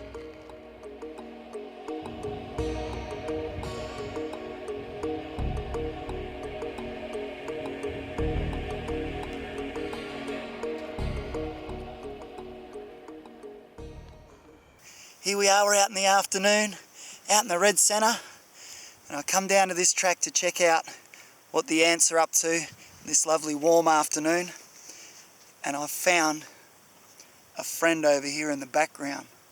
He's just crossing over the road and he's probably looking for some of these black ants because it is his favourite food. Let's go and have a look.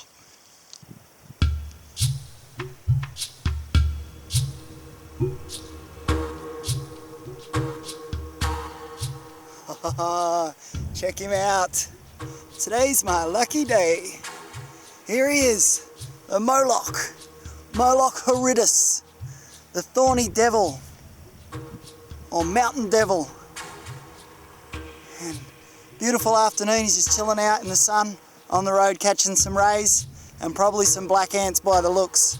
It's all he feeds on exclusively. These little black ants, the ones that annoy you the most, they're the one he loves to eat. And eats about 500 to 1,000 in a single sitting. So if you've got these around your backyard, only if you live in Central Australia, they're great at keeping the ants away. Fantastic, I've been wanting to find one of these since I was a little kid. They never were in the area where I grew up, but they certainly are out here. Central Western Desert. And he's a hardy lizard too, looks hardy. He's got all those spikes all over him. And when the dew forms on the spinifex and he walks past it, those little dewdrops will touch on those spikes and that will actually filter down through his skin and into the side of his mouth. He can also stand in puddles and channel the water up from his feet into his mouth as well using capillary action. So pretty amazing lizard. He's got 2 horns, just like the devil, that's where he gets his name. And on top of his head there, it looks like he's got another head, and that is exactly what he uses it for, his spare head. If he's getting attacked by something, they've been known to put their heads down, expose that fleshy bit on the back of his neck, which looks like another head, and hopefully if a predator hits him, it's going to hit that rather than his head. Also, obviously, the spikes help him with other predators. Might not be as desirable to have for lunch something that's spiky. Also, the spikes break up the silhouette, so add to his awesome camouflage. You can see he's got beautiful white colours, black, browny orange. He's got grey as well, and perfect camouflage for out in the desert areas here. Now, they're only out in the autumns and the springs. Summer it's too hot, and of course in the winter time he's hibernating out here. And he's got a really interesting structure to his body. He looks like something you would expect to be highly venomous with all those spikes all over him, but he's not. He's actually harmless. Now the thorny devil has another relative in the Sonoran Desert in the northern states, and he's a horned desert lizard, and they're the ones that actually squirt blood out of their eyes for another defense. I think it doesn't actually do anything except freak the predator out. Ah, what was that? Oh, I've got some of these ants going to town on me. These are the little black ones that we all love. Ah, they're getting up my shorts, up my sleeves. I'm kind of taking one for the team at the moment. Awesome little critter. See you, mate.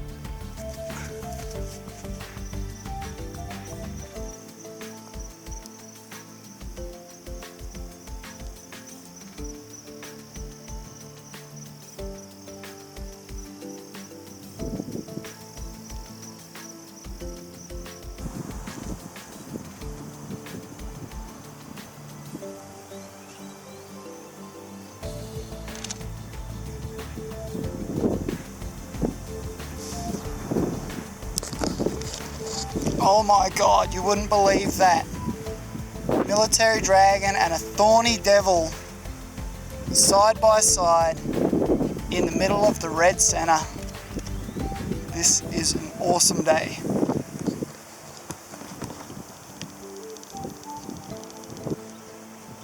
I think the military dragon likes us. He just came back to say hello.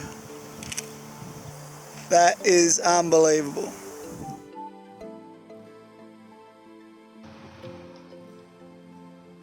One of the really cool things about the thorny devil is they can walk onto an ant trail and wait until they're covered in ants, open their mouths even, and their dinner will run straight into their mouths. They also use that little tongue, as you can see, really quick to lick up those ants, just like frogs do. So he can walk into an ant trail, get covered in ants, and then he can actually walk away and pick them off one by one as he desires. You'll notice as well when the ants crawl on the thorny devil's head, they'll just close their eyes to protect them and then wait for them to run near their lips, and then that tongue will come out. One of the creation stories of the Aboriginal Indigenous people of Australia is that the Moloch or devil used to be a big monster and used to eat lots of people. And a young warrior went to his grandfather and he said, "How do I stop this creature eating all of our people?" And he said that you've got to travel north, far, far away, and you have to collect 4 or 5 toads or frogs from that area, and then you have to bring them back. So he went off on his journey, went right up into the northern parts of Australia, through different country and different territory to find these frogs, and then he brought them all the way back. Then they speared a kangaroo, and they put the frogs inside the kangaroo, and they sewed him back up. Then when the big devil came to start trying to eat everybody, they fed him the kangaroo, and then he actually shrunk right down into a smaller size. And this is what's left of him today.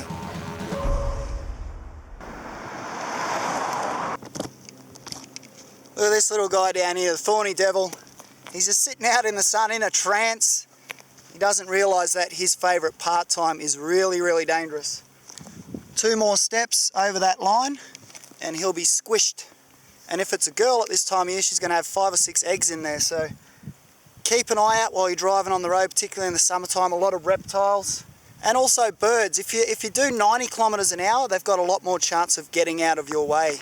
Buses and cars and four-wheel drives kill more wildlife on our roads every single day than feral cats, foxes and dingoes do, probably put together. So try and slow down, keep an eye out on the road, and safe travels for our Aussie wildlife.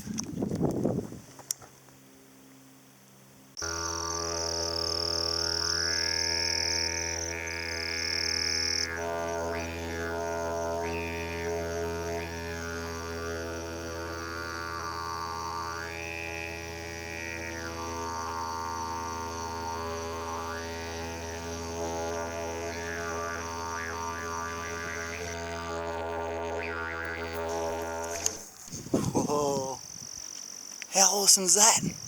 Wild thorny devil having his dinner of ants, and they feed exclusively on those black ants out here in the central western desert areas. Awesome day, good find. Let's go and see what else we can find.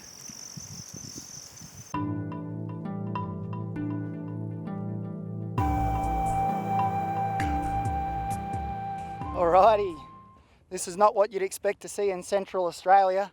Obviously we've had a lot of summer rains come down and we've got all the awesome wildlife that comes out with it. There's 3 different species of frogs in this area, and we're looking for triops, a crustacean which lives out here. He's a trilobite and he's also known as a shield shrimp. When we get these summer rains, they'll actually come out and hatch and reproduce and feed, and then they'll lay their eggs for the next season. Hopefully we can find some of those to show you as well. Let's go and see what we can find.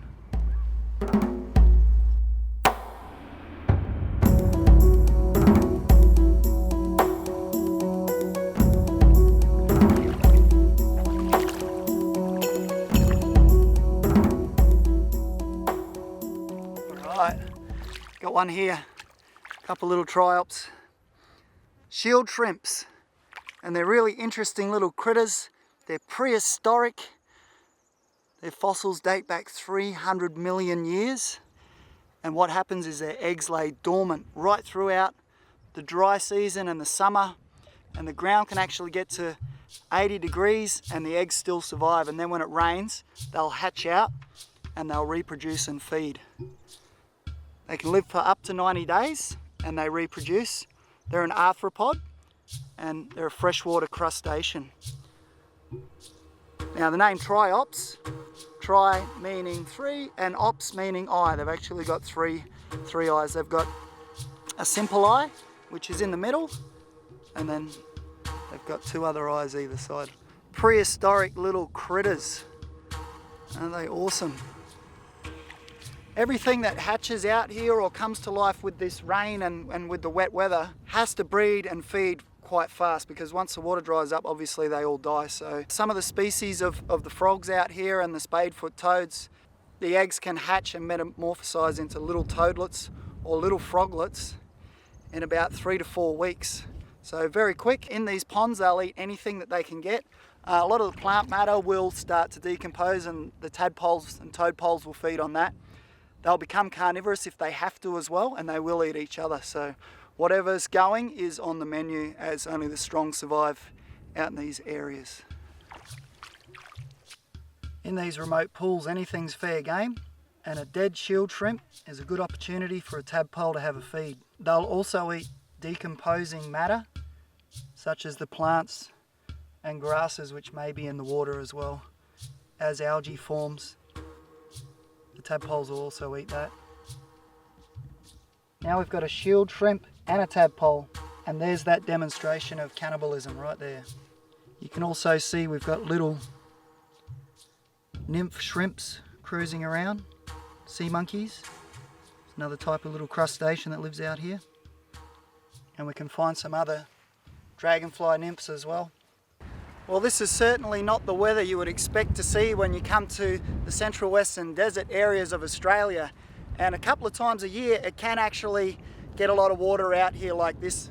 We've got some clay pans here which are holding the water. We've also still got a fair bit of rain around, as you can see that storm in the background.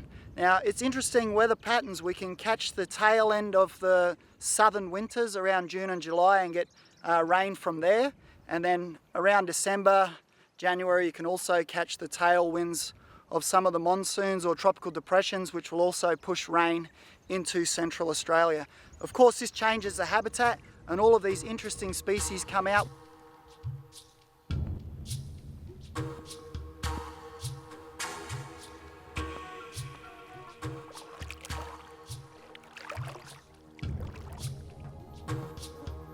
There's a tiny little desert spadefoot toadlet down there. He's probably about 3 weeks old, little fella.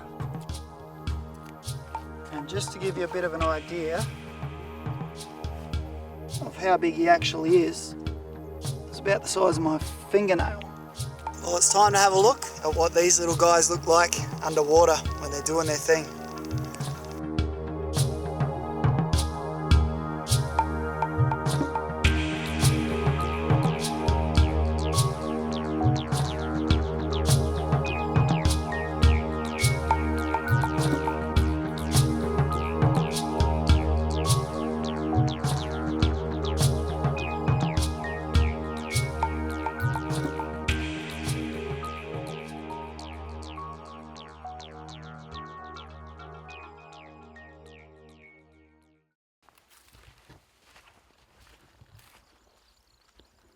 G'day, here we are out in the central western desert.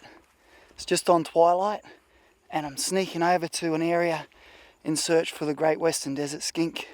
Perfect conditions. It's also summertime. Sun's just going down. It's about 35 degrees, so it should be a prime time for these guys to start coming out and looking for their breakfast, as they're pretty much nocturnal species this time of year. Let's go and see if we can find some.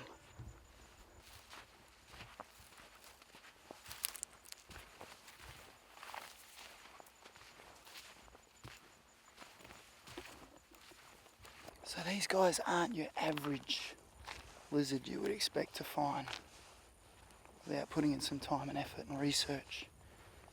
They live out in these burrow systems just like rabbits do. They're quite a unique species. An area like this, down from the dunes, with the right consistency of sand. Not too hard, not too compacted. Is a good place to start. There's one. Just over there. Looks like a good sized male. So we'll go around, try and set up a shot from a distance.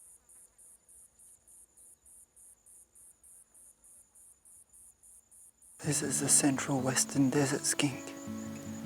I'm whispering because I don't want him to disappear. They're an awesome species that lives out here in communal warrens. Now they can live for nearly 20 years and they can have 3 to 4 generations in one set of warrens.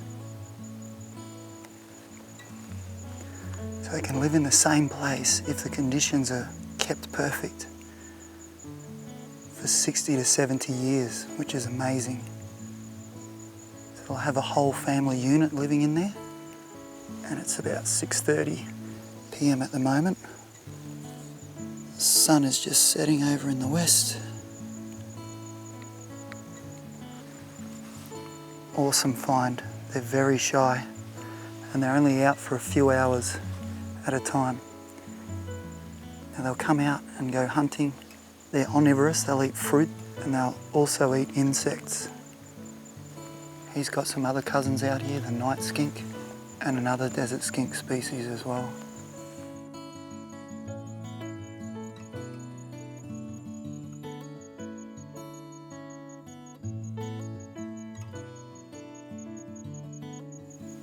And what makes these lizards interesting, not just that fact, but also because they actually use an outdoor communal toilet called a latrine.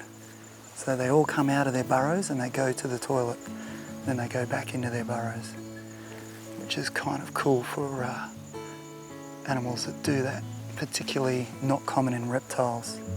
Some other species of mammals like ferrets will do the same thing, but pretty uncommon in reptiles. This is the latrine down here, or their Outback dunny. And you can see there's some dung beetle carcasses there as well. Now it makes me wonder if they actually eat them or the dung actually attracts the dung beetles and then the lizards eat them. But there's also some seeds and berries in there. His Pittenjara name is Jackara.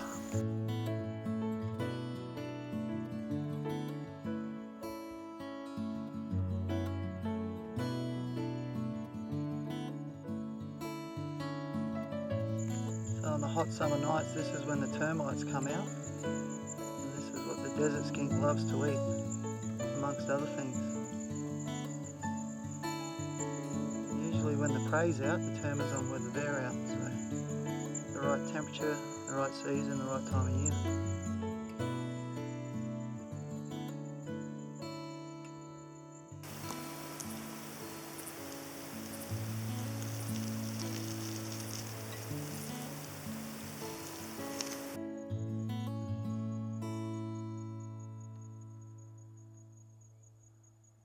Well, that was simply awesome to come out here in the natural environment and see the central western desert skink, the great desert skink.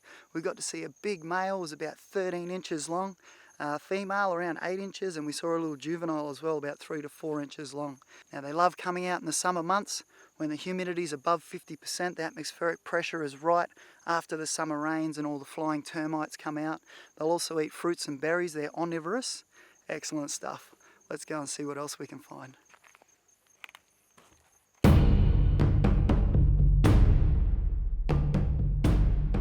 We're just out doing a bit of spotlight and I've come across this little beastie here. Have a look at this ripper. He's a pterygonid. There are 6,400 described species and they're made up of katydids and bush crickets. And this is a carnivorous katydid. This guy will actually use stridulation by rubbing body parts together to put out a call, and she'll attract cicadas. The cicada will come along thinking they're going to find a mate and meet their doom. This guy will grab hold of them using the spikes on the forelimbs there and have them for dinner. So this one is insectivorous, and the other species will eat fruits. They'll also eat seeds and leaf matter. This one's a female. You can see on the back there it looks like a long stinger. That's actually an ovipositor, and that's what the females use for egg placement. So they'll stick them down into the dirt or into rotten wood or even into tree matter, and they'll lay their eggs in there. So it mainly comes out at night. They've got little hooks and little sticky pads on their feet. They're quite good climbers, and of course those big wings there, they can fly quite well as well. Bit of a creepy crawly, but another cool central western nocturnal beastie of the desert.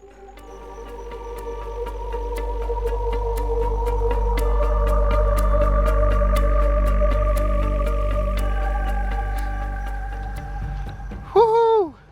Wow! When it rains bugs in Australia, it really rains bugs. Look at this whole ecosystem. Flying termites have come out. They have their wings once a season, just before the hot summer months, a lot of rain. They'll come out and fly to a new area. They'll drop their wings, and then what they'll do is they'll start their own colony. This is a whole ecosystem. There are a heap of Scolopendra centipedes feeding down here. There was a legless lizard. There's a few species of cenote and night skinks as well, feeding on this smorgasbord of arthropods. This centipede doesn't have to go far for a meal.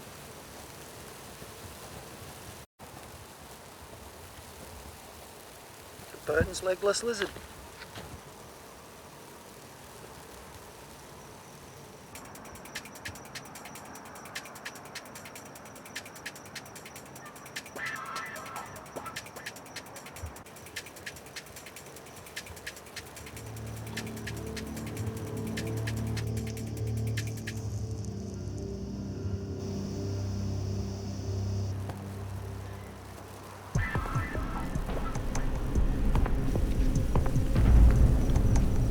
He's coming straight towards the light.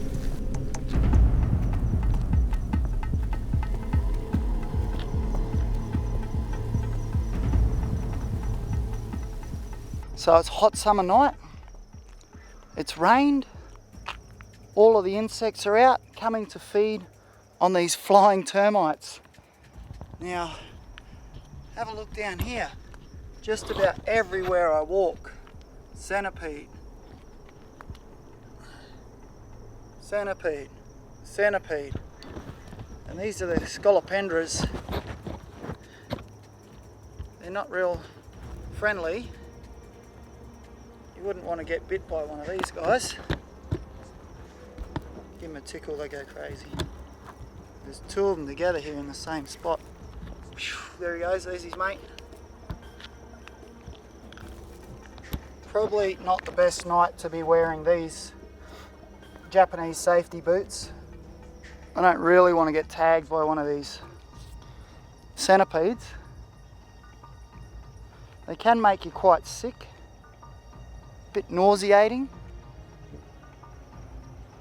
horrible venom. Won't kill you, but they make you crook. But we're looking for desert spadefoot toad, and there's one just over here. Unfortunately, he is also surrounded by centipedes. So I'm just going to have to watch my step. But this spadefoot toad is really cool. He's a fat little guy, lives under the ground, and he comes out when it rains. And he's down here feeding on termites and flying ants, which is what he loves to eat. He only comes out after the summer rains. And you can see here he's having a real feast. Look at the centipedes. 1, 2, there was another one. Look how fat he is, can hardly move.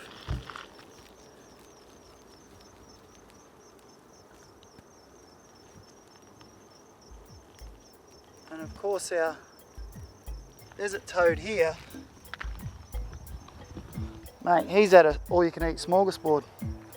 I'll just go over this side where I can see if I can get some better shots of our fat little friend. This place is just moving. The entire ground is moving. So this little bloke comes up when it rains, he munches out, he mates, he finds a mate. They lay their eggs. An interesting thing with this species of toad is the tadpoles can metamorphosize completely into toadlets within 30 days. Now they've evolved to do this because they need to. When their puddles dry out, the tadpoles die. Just have a look behind me what's going on. There is creepy crawlies everywhere. Look at that.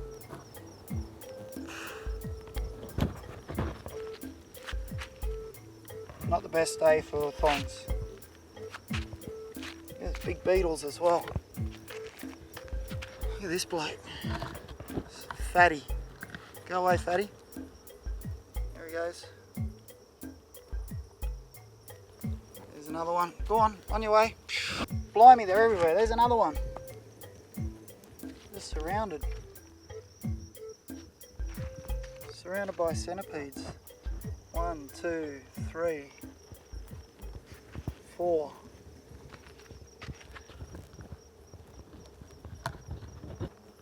So when he's finished mating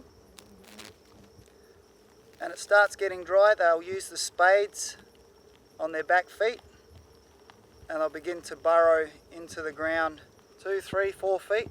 Whoa, whoa. So once our toad gets down to his desired depth, they'll use layers of skin and mucus to form a layer which is a cocoon. It's a watertight little cocoon that seals him up and stops him from drying out and dying. And if you could think of parrotfish when they want to disguise their scent when they sleep in the reef at the night time, they encase themselves in this scent hiding casing. It's a bit like the casing that the toad puts over itself for its hibernation, and it can stay under the ground for 6 months or more till it rains enough again, even 12 months till the right amount of rains come and his favourite insects, the flying ants, come out. It's kind of cool stuff. Haha, listen to that. Not something you hear every day out in the desert. So there's a few different species of frogs there. The one that's going wah, wah, wah, sounds a bit like a sheep. That's Maine's frog. The ones that sound like the wooden ones from Thailand. That's a Spencer's frog, he's another type of spadefoot. And the ones that are going whoop, whoop, whoop, whoop. That's the desert spadefoot toad that we saw earlier. Feasting on all these flying ants and flying termites. It's definitely a frog party going on right now. He looks like a tasty little morsel for any carnivorous animals that come along out here. So basically, this guy here kind of needs to watch out as well, because there are mulga snakes or king browns cruising around, and they'd love to come across this guy and have him for dinner.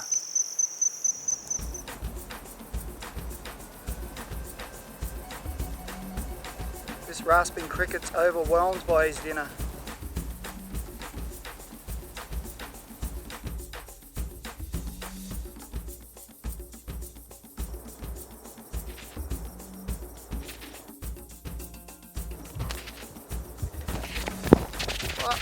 That's that stridulation. The crazy rasping cricket. So this is the male version of the big female we filmed. See, he doesn't have his ovipositor. I think he's taken on the camera. That's a threat pose for sure. So he's obviously getting a bit excited about the light. You can hear that noise, that stridulation.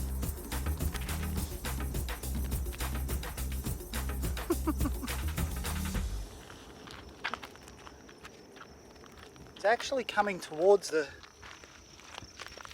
light, towards the camera.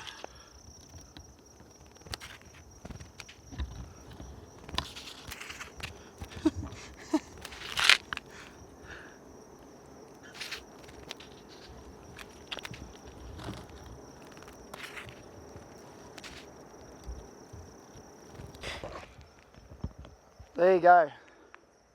I've never been attacked by a cricket before. First time for everything.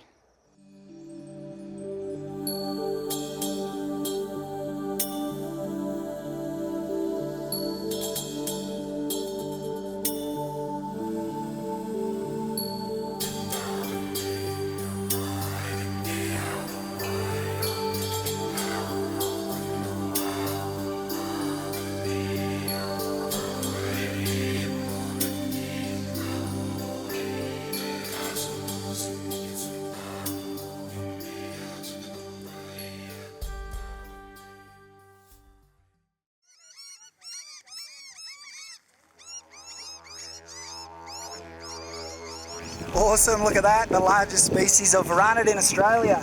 The parenti gets to 2.5 metres long.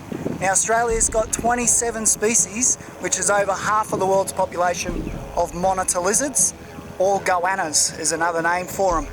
And of course, the largest lizard in the world is also from the monitor family, is the awesome Komodo dragon. But this guy here is the largest one in Australia, and he's an absolute beauty. Now these ones actually love to eat brown snakes and black snakes, so they're kind of good to have around. Keep the venomous snakes population and our rodent populations down as well.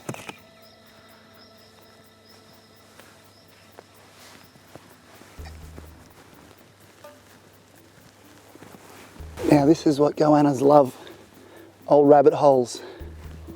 They even love them more when they're occupied. If the goanna goes down here, and there's little baby rabbits in there, guess what's for breakfast?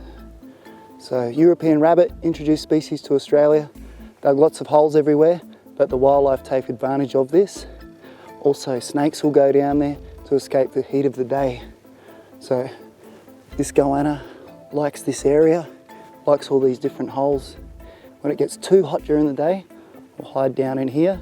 In the mornings come out, bask, get nice and warm, optimum temperature, above 30 degrees, then we'll go out hunting. Then when it gets too hot, we'll go back under the ground. Maybe come out in the late afternoon. So this sort of area, we'll set up somewhere over here and see if we can't get him coming out and going on a bit of a hunt.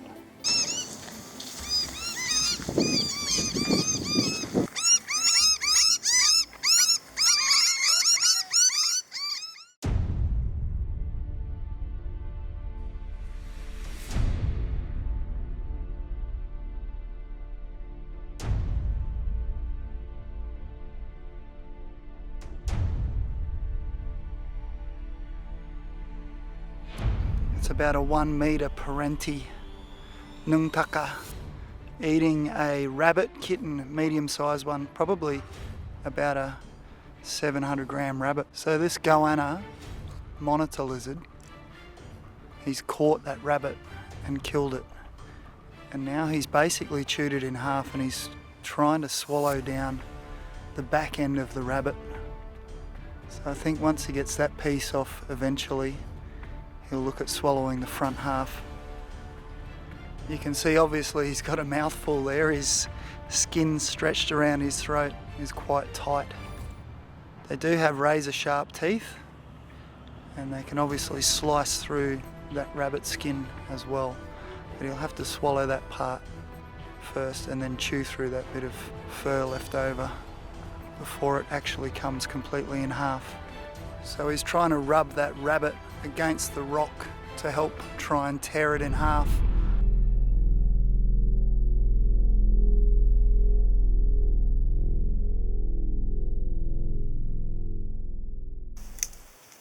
Oh, check this bloke out.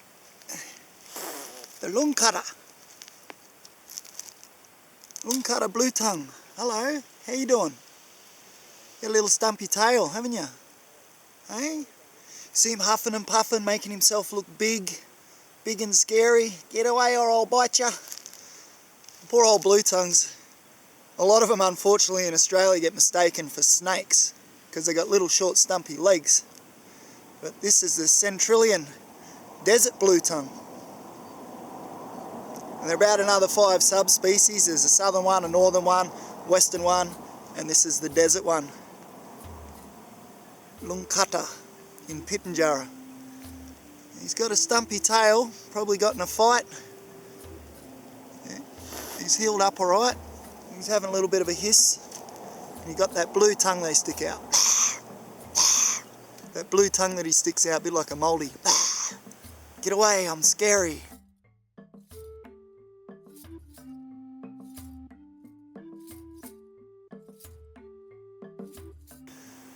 So they're omnivorous, they'll eat flowers and succulents. They'll also take little bits of fruit and local minera and anuli, bush plums. And they like snails as well. So they're good to have around your garden because they eat snails and slugs. And these guys give birth to live young baby blue tongues. They're really cute when they're small, about this big.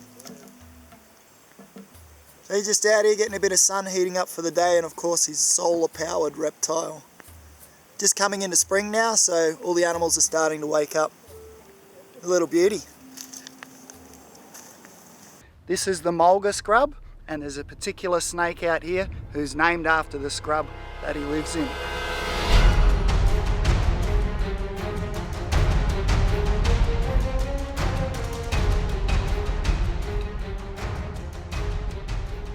Alrighty, check out this ripper. This is the mulga snake. He's also known as the King Brown. Now the King Brown's not a great name for him, simply because he's from the black snake family. Now there are 8 species of black snakes in Australia, and the cool thing about black snakes is they eat the highly venomous brown snakes. So in the world, toxicity wise, he's about probably number 20 to 23.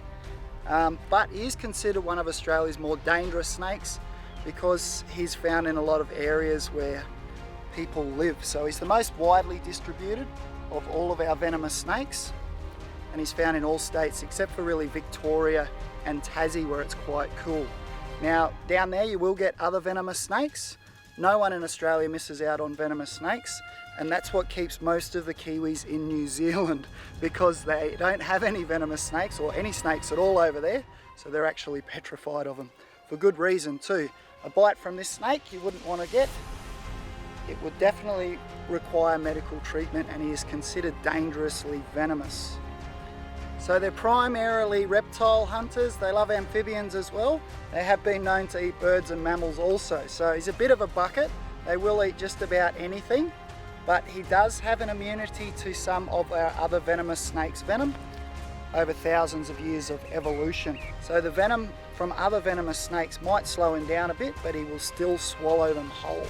He's the second largest species of venomous snake in Australia, reaching about 2.5 metres, about 8 feet. And the record for this snake is just over 3 metres, so that's a big snake. Now they do have quite a lot of venom. It's got one of the largest venom yields of all of our venomous snakes.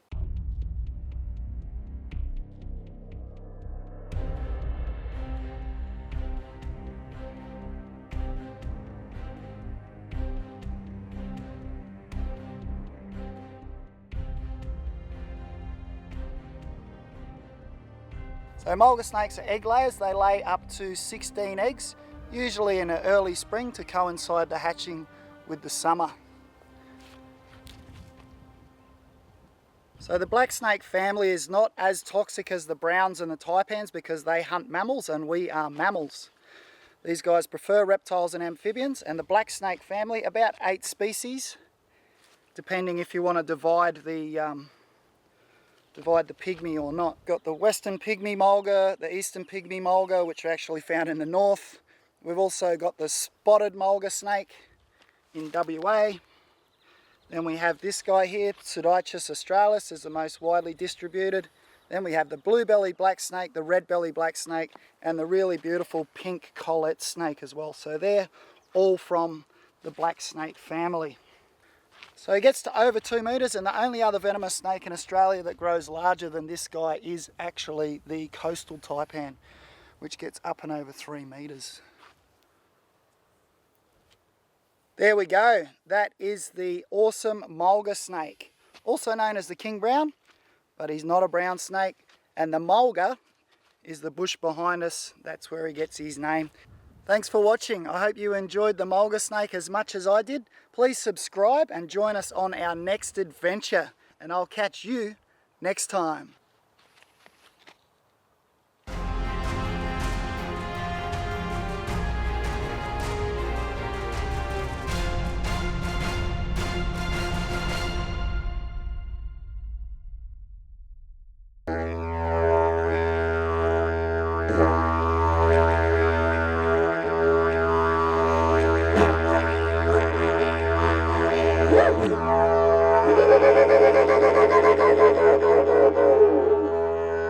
Thanks for watching.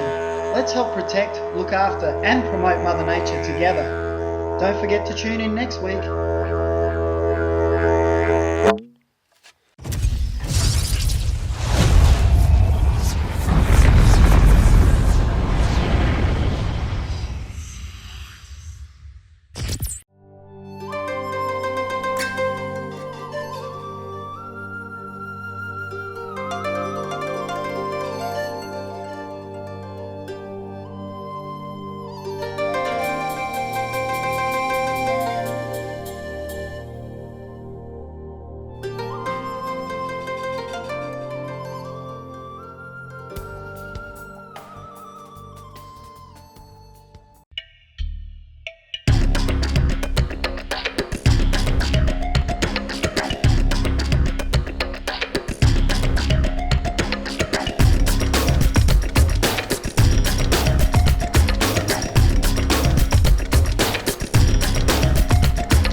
Thanks for watching.